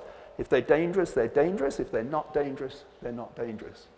And we need to get a lot more science into politics and less politics in science. And here's something really outrageous. So the European Union, some of the politicians there are trying to get this wording put into the European Constitution, saying that they will not pay and will not support GMO research in the developing world. Let's give no money to Africa so that they can help to improve their agriculture. Civil society needs to help too. It is really important that civil leaders speak out, not just politicians, but the religious leaders too. And one target of the Nobel campaign is we're trying to get the Pope to make some positive statements about GMOs. Groups such as the Rotary Clubs, I'm sure you have Rotary Clubs here, they are looking after the common person and they've been very sympathetic to the cause. The Buddhists also have been very sympathetic to the cause. It's good if influential celebrities speak out, provided they speak about the science. Unfortunately, too many celebrities don't understand the science and get involved in movements that are anti-science. And the media really has a heavy responsibility here. Just because there are two sides to a story, don't give them equal weight if the science says, well, one is 99% correct and 1% says it's wrong. Okay? Tell the story for what it's worth, that most scientists support this, not that it's something that everybody's against or that it's equally against. And this is the best thing that's come out of the Vatican in a long time. This was something, I'm not sure the Pope saw this, but we can but hope that he did. But this was about the bread and the wine that is used in the Eucharist service when you celebrate Mass. And interestingly, what it says, that if the Eucharistic matter, if the bread or the wine has GMOs in it, it's okay. But if it's gluten-free, it's no good. Gluten-free apparently doesn't work. These are people who've been converted. Patrick Moore you heard about before. Stephen Tyndale was head of Greenpeace in the UK. Mark Linus is a British author. He is now probably so pro-GMO, he's writing books about it. He's very, very vocal about it. He used to go out and burn crops in England because they were GMOs. And the most interesting recent convert is this one. This is a gentleman, he was the leader of the Farmers Association in Ghana, Mohamed Nasiru. He was so anti-GMO, you would not believe it. He'd been spreading the gospel all over Ghana. And about 3-4 months ago, came out and said he'd actually listened to the scientists. He'd found out what was going on, and now he is very pro-GMO because Ghana needs them. Ghana needs GMO crops. So he's a big convert, very useful. And I'd like to leave you with this slide, which is called Have a Heart. Okay? Think about the kids in the developing world who go to bed hungry every night, and their parents who go to bed hungry every night. Do we really want to deny them the food that can keep them alive? You know, the population of Africa is growing at a much greater rate than any other country in the world. And as they get hungry, and if they can't grow the food for themselves, where do you think they're going to go looking for food? They're going to be heading north to Europe. If Europe thinks it has an immigration crisis now, just wait 5-10 years if you don't let these people grow the food that they need. And finally, at the very bottom is a website. It's the Nobel Laureate's website. It's called supportprecisionagriculture.org. If you go and sign on to that site, look at it, you'll see there is a place where ordinary people, scientists, anybody can sign on and join us and help to make this all possible. Of these 137 Nobel laureates who are 100% behind this, you might ask how many laureates are behind Greenpeace? Well, Greenpeace and the anti-GMOs actually don't have any. There is not a single Nobel laureate who has come out and said GMOs are dangerous. So sometimes it's good to listen to the Nobel laureates. Thank you.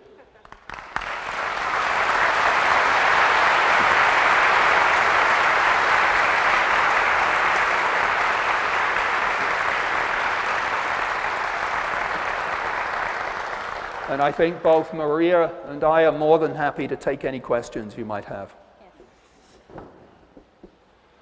I think there is another microphone, yeah, somewhere. Well, we can stand up. Yeah. I'm happy to stand up, actually. Yeah. Mientras vamos, ¿sí? Vale. Okay.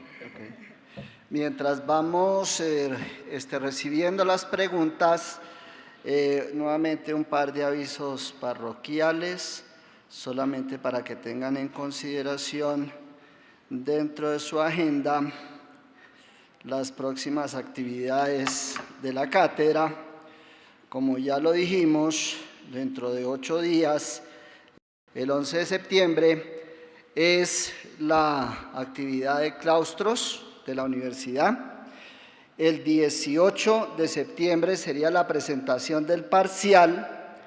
El 25 de septiembre, en el horario de la cátedra, habrá una serie de documentos virtuales, tanto videos como documentos que ustedes pueden visitar en ese periodo. Es decir, el 11, el 18 y el 25 no hay presencialidad y regresamos a la presencialidad hasta el 2 de octubre, para que tengan en cuenta entonces, de todas maneras, esto se lo iremos informando a través del Moodle. Entonces le pido a los monitores que me hagan llegar las preguntas. Espero que en las anteriores presentaciones hubo varias preguntas que se refirieron a este tema de los transgénicos. Este es el momento entonces de hacerlas. Si bien Questions came up for you during the presentation, now would be the time to ask them. And we will talk more about the work that is done here in Colombia and at the university, and also national regulations. We will talk about how this technology is being used in our country. But let's move forward with the questions that you have for now. I don't know if ¿Está bien? it's still on or not, yeah. I don't know if you've been told, but there is going to be a little examination about this afterwards. Sí. I'll be circulating questions.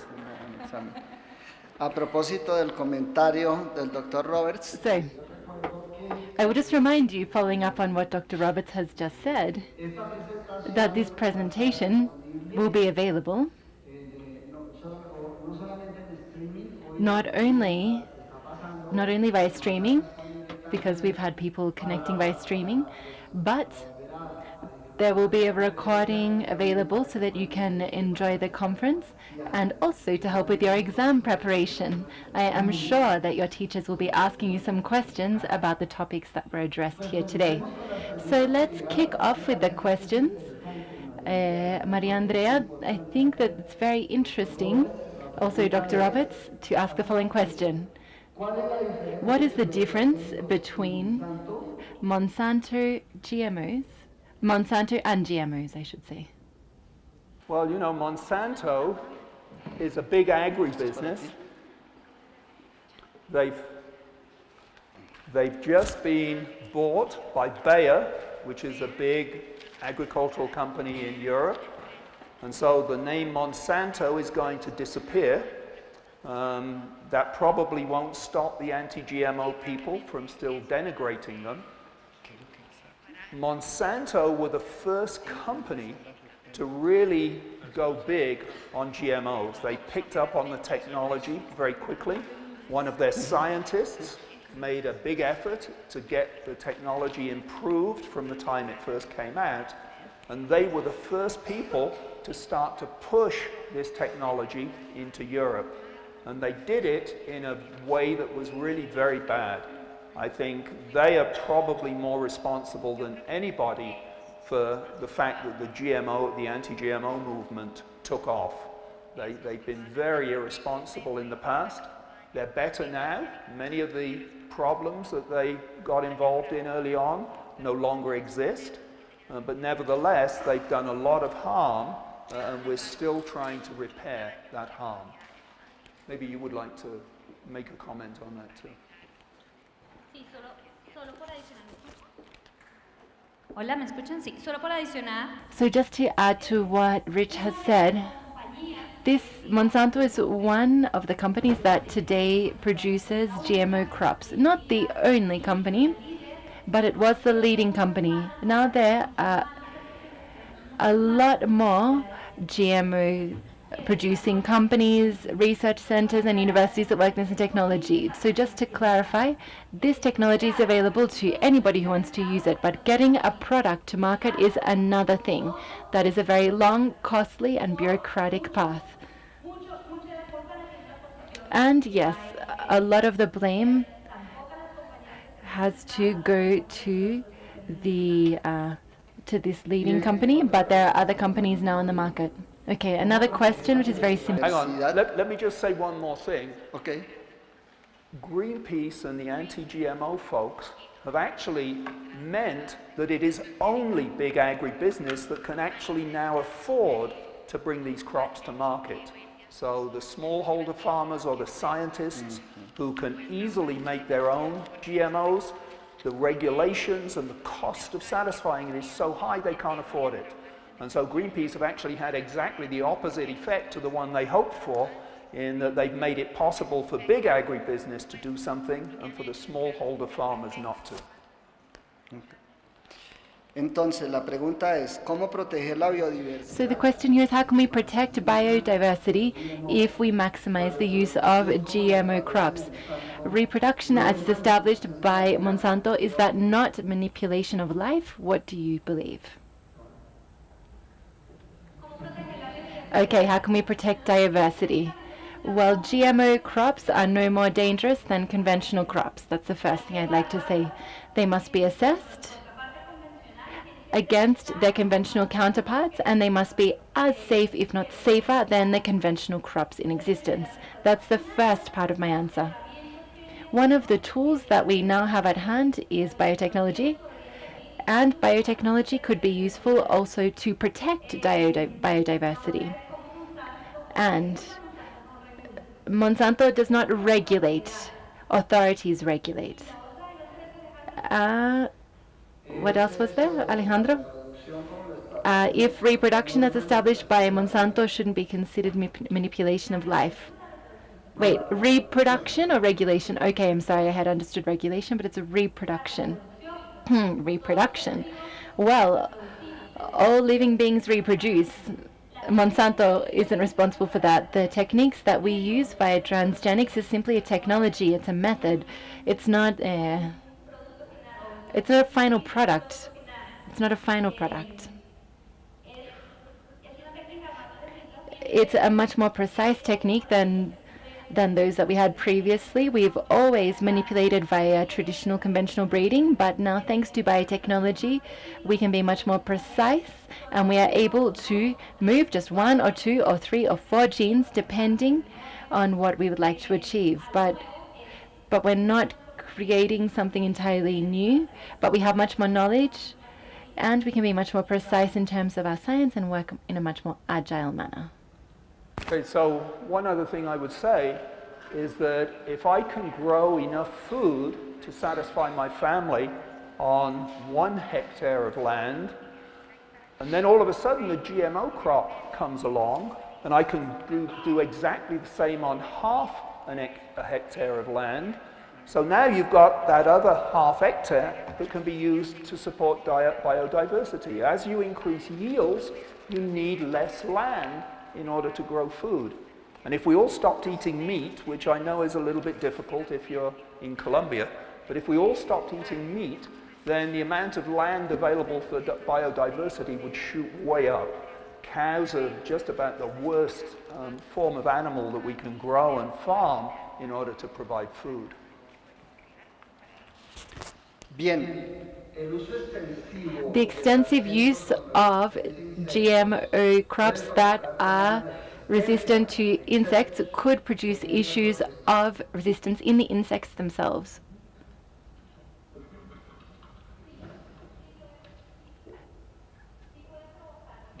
No.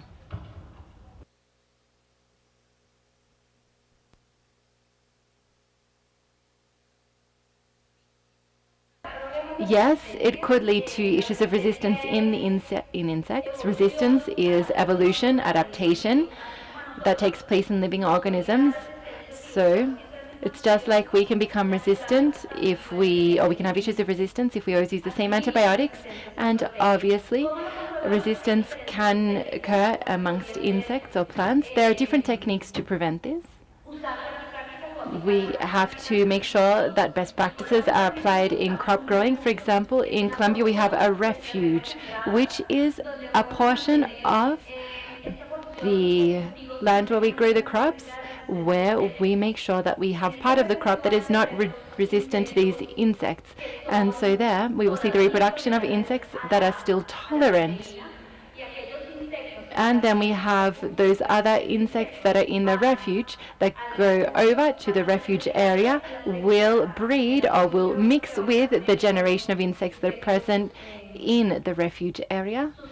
And that will ensure that we maintain susceptibility or vulnerability to make sure that the technology continues to work. So it is manageable.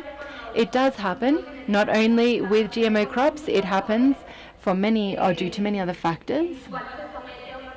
When we have an organism that's under stress for a long period of time, but it is controllable. There are best practices that do exist for the management, and that's how we can deal with the issue. I would just add that the same problem faces traditional plants. That, you find a plant, it's resistant to an insect, so you grow lots of it, the insects develop resistance. By traditional methods, it takes a long time to improve that plant so that it becomes resistant. The GMO approach means you can do it very quickly. It's as though you wanted to get to the supermarket. You've got a car that will travel at 2 miles an hour. You've got a car that will travel at 20 miles an hour, and you're hungry. Which car do you use?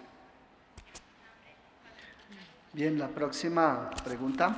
Next question. Recombinant technology does have implications for the modification of eukaryotic organisms and the DNA. How can we make sure that this technology does not have an impact on the DNA of the consumers? Would you like me to take that one? So, just think about the average diet of most of you. You eat meat, you eat plants. Meat is full of DNA, plants are full of DNA. The DNA gets into your stomach.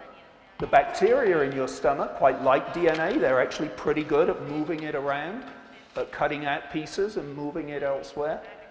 This is not a new problem. This is not something that comes with the GMO method. This is something that's around all the time, and it's not a problem. In general, our bodies know how to deal with it. We don't pick up salmon genes all the time and suddenly become spectacular swimmers. It just doesn't happen.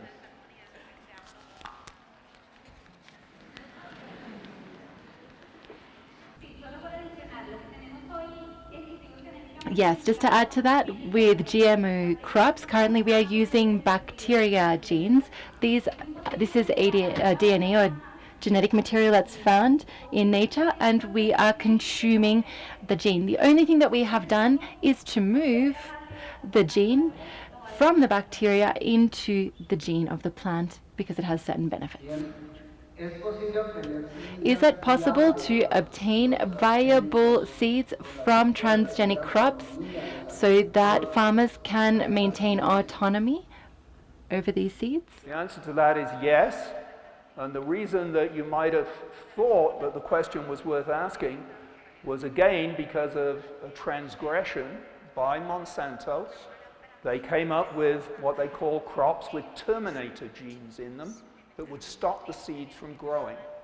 This was almost 20 years ago now, and they got such criticism from everybody about it that they stopped immediately. They don't do it anymore, and to the best of my knowledge, no company is using that anymore. So the answer is yes, you can use the seeds. But you have to remember that in general, farmers don't like to use their own seeds because the seeds lose viability over time. And so farmers actually prefer to buy their seeds every year because they know they're going to get the yields that they got last year.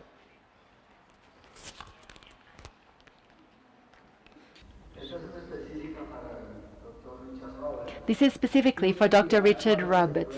What use can be given to introns with regards to biotechnological applications? Well, introns considerably complicated biology to a point where at one point I wished I'd never discovered them. It turns out that to try to understand what is going on in introns, in genes, is proving quite difficult. We know that in some cases they give rise to small RNAs that have regulatory properties of other genes in the organism, but we're still at a point where the vast majority of the introns, we don't really know what they do, if they do anything, although we suspect they probably do. The answer is we really don't know.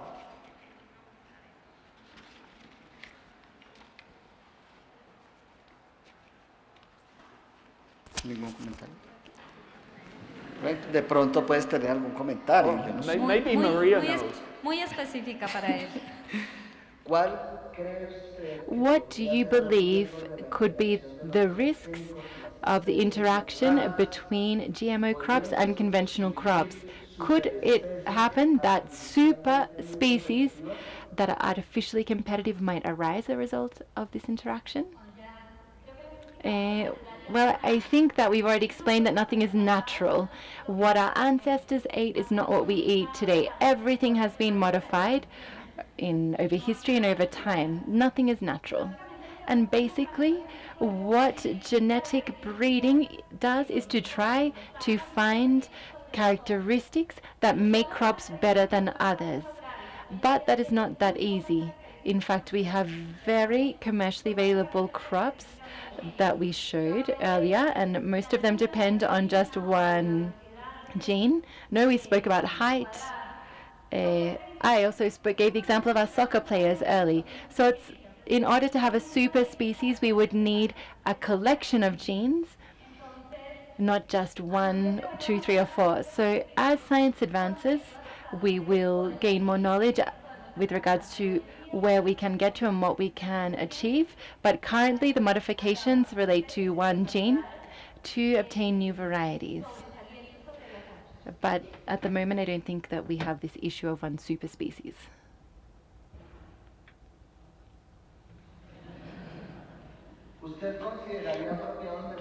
Would you agree with having a market composed of 100% GMO foods, given that we would be getting rid of natural selection and any kind of spontaneous adaptations? I personally would have no problems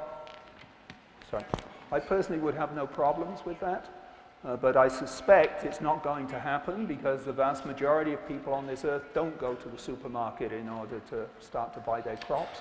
People will continue to grow their own crops.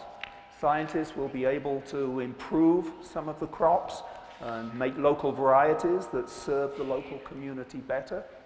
I think the natural crops that we have, there's no reason to think they're better than anything we already have. But in fact, there is a seed bank in Svalbard, Norway, where they are collecting seeds from every plant around the world. And I know the Colombians have been providing seeds locally from, and giving them to Svalbard. And also, I know that there is a seed bank here where people are collecting seeds from native plants. So these will still exist. They'll still be a source of good DNA if maybe they have some genes that would make a recombinant plant better, and those will be available, those seeds will be available. And I think you don't have to look for too long into the future before you realize that we will have sequenced all of the DNA in these seeds and in every animal, every plant, every bacterium that is around on this earth. And if we're smart, if we scientists do our homework properly, we will be able to interpret that sequence and know what is likely to be good and useful and so on. So technology is moving at a very rapid pace, and I think in many of your lifetimes we will know so much more about biology that we will be able to do very precise manipulations of plants or animals or even of humans to solve human genetic diseases. But scientists won't be making those decisions. Okay? These will be made by society. Scientists will just be providing the tools and the advice and the information. But society as a whole will make those kinds of decisions before we think about modifying humans, for instance. Solo por adicionar algo, Just to add to what Rita said, here in Colombia, we feel extremely proud of our biodiversity, and let's continue to feel proud of this biodiversity because I do think to the future.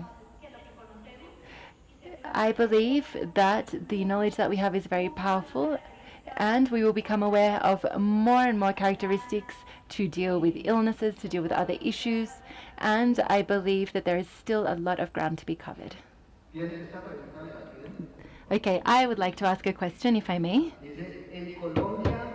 I would like to answer it, but here in Colombia, would there be a crisis given that GMO fruits would not produce seeds for new crops? Is this a myth or is it the truth? The short answer is it's a myth. The longer answer, there are no GMO fruits in Colombia. In Colombia, let me just... in Colombia, we do not have any GMO fruits. In the USA and in Canada, just recently approval was given for GMO apples. We do not have any GMO fruits in Colombia. The other thing I would just quickly highlight is that it's a myth that GMO crops are sterile. Those of you who have doubts around this, I would invite you to read an article that I published in my research group in the Agro-Bio Colombiana journal, in which we talk about gene flow from GMO cotton crops to conventional cotton crops, and also the same for maize. when you take any GMO seed and you use it again, depending on the biological complexity, whether it's a hybrid or another kind of variety, you can see this kind of phenomenon. Okay, this is very interesting. This is for Maria Andrea. My father bought some new land because the land that he was working died because they used a lot of agricultural chemicals and GMO crops. Does GMO crops reduce the variability amongst plants? No. No, it doesn't. I don't think that was the reason. A GMO crop has the same handling as the traditional one. It's not a magical seed. It's not a seed that you drop and suddenly you obtain an amazing harvest. You got to take the same care as any other harvest. It might need less agrochemicals. Yes, that's one of the benefits and one of the biggest impacts that it has had. The reduction in the use of insecticides also. There might be a better handling of weeds, but they're not magical seeds. If there's a big presence of insects, you have to apply insecticides. You have to control insecticides. Insecticides work complementary with technology. And if I have an illness, I have to cure it. As Dr. Roberts was saying, you have to apply that insecticide so your harvest or your plant or your crop does not die. But I don't think that the reason why the land just died was because of GMOs. They're a live organism. They need the same care, and they have proved to be safe for the environment, in this case for the soil. I would like to add that it's 185 million hectares, the ones that were planted or harvested last year. It would be a dumb business if people adopt the technology knowing that this amount of hectares will die due to the use of GMOs. So this is just ridiculous. Question for Dr. Roberts. How can we ensure that GMOs are not generating long-term risks? What are the control organisms or official statistics not influenced by politics? Well, you know, nothing in this world is risk-free. Think about the guys who first thought making cars was a good idea. The people who were riding around on horses and with horse-drawn carriages thought cars were the worst thing that ever happened. But then they got used to them and they decided that this was actually a much better way. They could get to market faster, all sorts of things became possible. But now we've reached a point where cars are actually seen to be quite dangerous, but we've become used to them. We know how to deal with these. I think there's no reason to think that GMO crops, long term, are going to be any more dangerous than traditionally bred crops, long term. Nobody asks that question. Nobody asks, well, the traditional crops that we're living with, are these going to be dangerous long term? What do you mean by long term? 100 years? 10 years? 1,000 years? The experience with GM crops so far is 30 years, which is not a bad time, not a bad test period, and there's not a single case of a problem. Not one, despite the fact that there has been unbelievable numbers of these things grown, eaten by animals, by humans. There's not a problem so far. I'm prepared to take the risk because I think it's, if anything, less than the risk with traditionally bred crops. Para ambos. A question for both of you. Regarding the reproduction of these transgenic plants, most of the legislation prohibits the selection of the second generation by favoring the interests of the big multinational companies. Aren't we privatizing seeds? Se le olvidó ponerse. Otra vez, sí, otra vez. Pero por favor preguntarla otra vez. No la aprendí de memoria.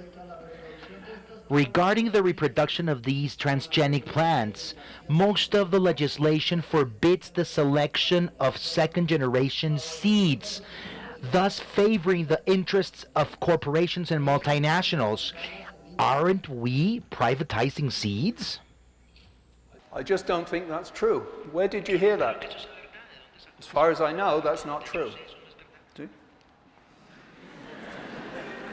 If someone can point me to a piece of legislation that says that, I'd be happy to look at it. But I don't believe it's true. You have to remember that an awful lot of what you read in this area is put out by anti-GMO groups. And as soon as they find something that looks a little bit scary, they will amplify the message, they will tell as many people as they can, and they will go on and on and on about it. They never let it go. Even there might be a scientific paper comes out that says, we did this experiment and look what happened. And then a few months later, another paper will come out and say, well, this first paper was wrong. They didn't do the science correctly. You never hear about this second paper on the anti-GMO websites. And remember, with a budget of 500 million euros a year, Greenpeace can afford to pay for a lot of advertising. Do you know how much money scientists get to modify, to tell you about their work, to advertise their work? Zero. So anytime you hear anything from the scientific side, it's done on a negligible budget because people use their own money, their own time in order to do it. The anti-GMO types have much more. I would recommend to you, though, a film that has come out recently called Food Evolution. So remember that, Food Evolution. It's by Scott Kennedy. If you go to my website, you can find a reference to it and where you can find it. It's available on Hulu. It's also available for private showing. I have a copy of that movie with me, and if time permits, I'd be more than happy to show it to you. But it's a very good, very well-balanced movie that comes out showing the pros and cons of the GMO, anti-GMO movements.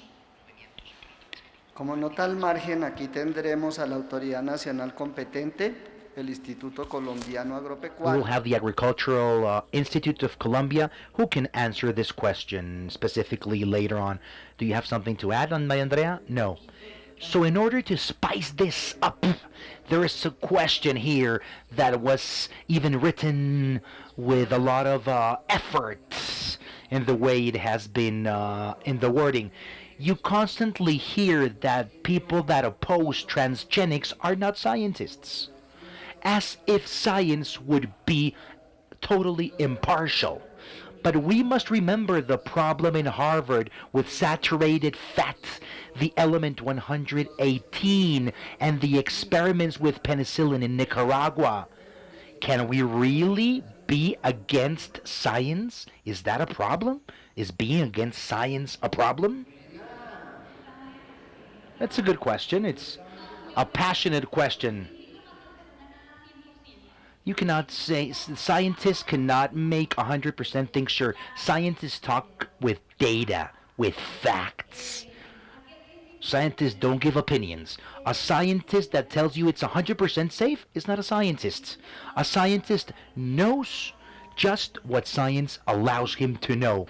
And yes, we have seen cases in which we can say that it's very safe, or as safe, or a medicine can be very safe or as safe, and in some years we find out that it's not safe, but we did not know that at the time. So a scientist will give you evidence, and he will tell you what he knows. A scientist won't tell you what he doesn't know and make that a fact. I would just echo that. When you hear people claiming that, well, they can't believe science, they can't believe scientists, scientists will tell you facts. And facts are true. Whether you believe them or not, the facts are true. And so if you don't believe them, then you're on an act of faith, you're not using the scientific method. If you have evidence contrary to what a scientist says, show me the evidence. Let's see the evidence, and then we can discuss it, and then we can work out whether the evidence supports your view or whether it doesn't. But in the GMO case, there is no good scientific evidence that says that they are dangerous. And in fact, if you listen to now carefully to what the anti-GMO people tell you, they will say, I think these things may be dangerous for this reason or that or the other, or this might happen, but they will now be much less positive in saying these bad things are going to happen. They go out of their way to say, well, these things may happen. Well, let's see some evidence for it, and then perhaps we can believe it.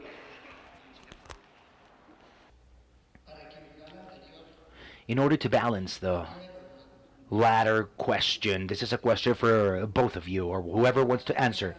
Isn't there a legal action that impedes or regulates the disclosure of anti-scientific campaigns or non-based scientific campaigns like the Greenpeace campaigns? Shouldn't be there a law to prohibit that? No, there's no regulation. I think that Colombian regulation says that authorities must educate society and consumers. To be honest, I think that bad things are easier to spread. It's easier to bring a fear factor than to bring an element of ease. I blame the scientists also because they're not good communicators. The great work that they do sometimes is not disclosed. And nowadays we sometimes have, that we have this digital media where any nonsense can be multiplied in seconds. So this does not favor science. But I hope that more scientists start disclosing more information every day in order to actually reach consumers and try to educate consumers and show them facts in terms of the impact of science in our lives. I think if you were to try to introduce legislation of that form, you would run into great difficulty from the very start, because there are many things that people believe in that are acts of faith and are not acts of science, are not based on science. And so you would run a very difficult line in trying to craft legislation that would say, well, this is a fact, this is not a fact, this is okay, this isn't okay. I think religion might run into some difficulties here fairly quickly.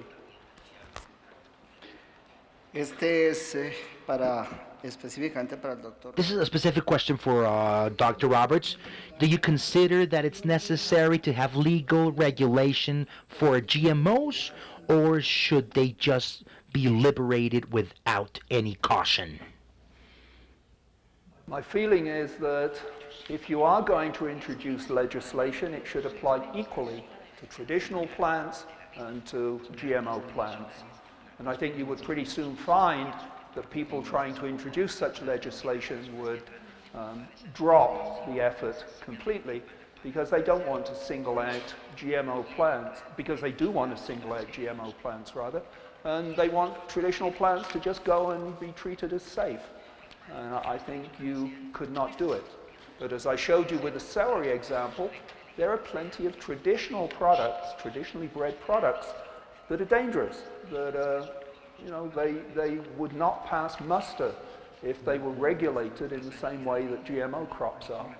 So overall, I think we should accept that GMO crops are safe and not try regulating them. But if you are going to regulate them, you should regulate traditionally bred crops by exactly the same rules.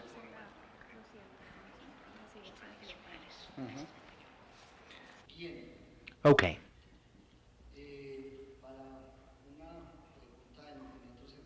A question, there are several questions regarding transgenic animals. Those were his exact words. So I'm going to summarize 3. Which are the methods, if you know, in order to apply to transgenic animals? And is it possible? The question says, why haven't they been used? We know that there is a commercial use, which is GMO salmon in the United States. That was the question. Okay. If you talk about GMO, it's called transgenesis. What do we have in the market? Yes, we have the GMO salmon, which grows faster than conventional salmon. It has genes from trouts, if I'm not mistaken, were transferred to the salmon in order for it to grow faster. The main feature is growth. There are also mosquitoes for controlling different illnesses like Zika and chikungunya and dengue. Um, these mosquitoes to control this dengue, the dengue fever were liberated in Brazil. I think that there's no other GMO commercial animal nowadays. For human consumption, it's only salmon. And for controlling sanitary issues, the mosquitoes are just mentioned. Well, in fact, genetic modification in animals has been going on forever. If you look at cows as a good example, you don't see too many cows out in the wild. I've not seen any anyway. If you look at dogs, dogs originated from wolves. You don't see too many Pekingese, too many Chihuahuas out there in the wild. Okay? We've been genetically modifying everything that we possibly could for years. And all of a sudden, it's dangerous because it's plants. It's ridiculous. It just does not make sense. Okay. What is the cost of the production of GMOs? I guess this talks about economic values of producing a GMO variety, I guess. There is a study that was published a couple of years ago, and it says that since research started until you have the first approval, it's about $130 million in the developing of a harvest of a crop. And if you want to plant this or trade it in another country, then you have to go through regulation approval process also, which includes field trials, moving equipment, harvesting, getting the land, reporting results in order to gain approval. Not for one season, but even up to 4 seasons. There is work published recently, which I really like the title. It's called Debunking the Myths of the Cost of GMO Harvests by Liberating a GMO Potato as Something for Public Good. It's a work done by the International Potato Center, Cornell University, and the Agricultural Institution of Uganda. In that paper, in that context, for a single country, they reported that they had incurred in a $1.6 million expenditure in 8 years. That is about 5,000 million pesos for the Colombian crowd for the development of a transgenic, of a GMO variety, just to give you some type of a benchmark. Dr. Roberts, any comment on this? Well, yes. I mean, the reason these things cost is because of regulation. The actual science involved very often, depending upon what you do, can be done very inexpensively. So the Gates Foundation, for instance, has been funding transgenics in many parts of Africa. There are probably some 20 or 30 crops that have been all made possible because of the Gates Foundation. Even there, the cost has been more than it should have been because of local regulations demanding these things are kept in quarantine and what have you. If these were normal plants, it would not cost that much. The reason traditional breeding costs much is because it takes so long to do it. The GMO method is so precise and so fast, it can be done by any competent scientist who has some basic understanding of molecular biology and has the appropriate lab equipment to do it. People can do it in their labs. People could probably even do it in their backyards if they had the opportunity. Okay, we're going to wrap it up with a couple of questions before a last exercise or activity that we want to do, apparently. The first question is the following. The truth is that the problem with GMOs, it's dependence on dangerous pesticides such as glyphosate. What is your opinion on that statement? You cannot generalize. Not all GMO harvests have a tolerance to herbicides. That is one of the features or the characteristics. Not only glyphosate, but other types of elements. But we also have harvest resistance to insects, which are not depending on herbicides. We have harvest tolerant to droughts, nutritional harvest with nutritional characteristics, which are not dependent on herbicides. The main feature or the characteristic of the herbicide has allowed growers to handle or manage the harvest. It's something that we cannot value here, but you go to the field and you ask the grower, what is the main feature? What is the biggest benefit that this technology has given you? And they tell you it's easy to manage my harvests. And this has also facilitated or has brought that they can actually stop erosion because they are not constantly removing the weed all the time. They keep the humidity of the soil and its own nutrients. I think there's an awful lot of nonsense that's been spoken about glyphosate. If you look at the toxicological data, caffeine, which you find in coffee, is far more dangerous than glyphosate. I suspect you all drink coffee at some point in the morning, maybe later, maybe several cups.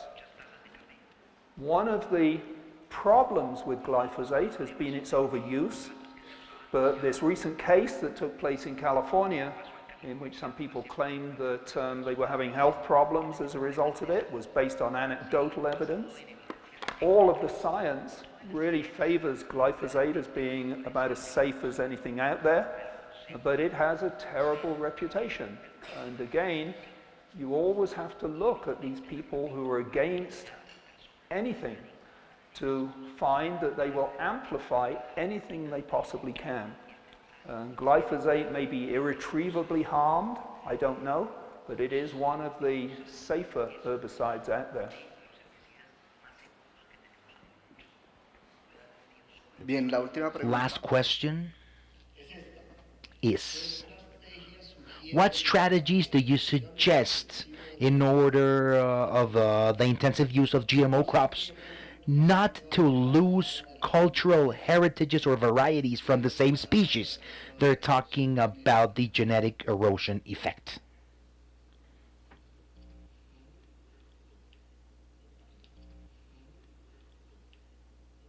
I think I already talked a little bit about the seed banks. Anybody who is going to be using GMO technology needs access to seed banks. We want to maintain these older crops. The varieties are very important. No one's going to try and get rid of them. But if you have a choice, if you have a traditional crop that you've been growing for 20 years, and your neighbor is growing a modified version, a GMO version of that crop, and is getting double the yield, I will pretty much guarantee that the old farmer will want to know what it is he's growing and how can he get some of these seeds too. Doesn't mean you have to destroy the original ones, it just means you want to grow the best that you possibly can so that you get good yields, make the profits you need to keep your family going. Muy bien, agradecemos mucho las respuestas. We really thank the answers from our speakers, but we still have a couple of activities before ending our afternoon session. The first one will be spearheaded by Maria Andrea. Let's go back to the website I mentioned. If you're already connected, let's go back to the app. You're going to have the question. Do you feel that science brings the proper challenges to food safety? Yes?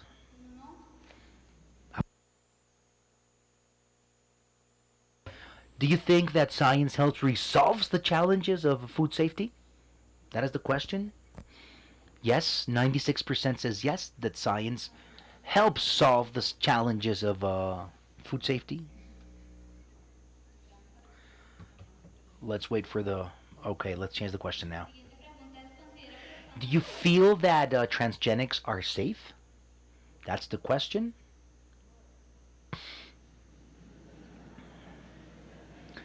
On the blue line is a yes, sir. The yellow one is no, and the green one is doubtful. So yes is winning by a landslide. And the last one. How was today's lecture?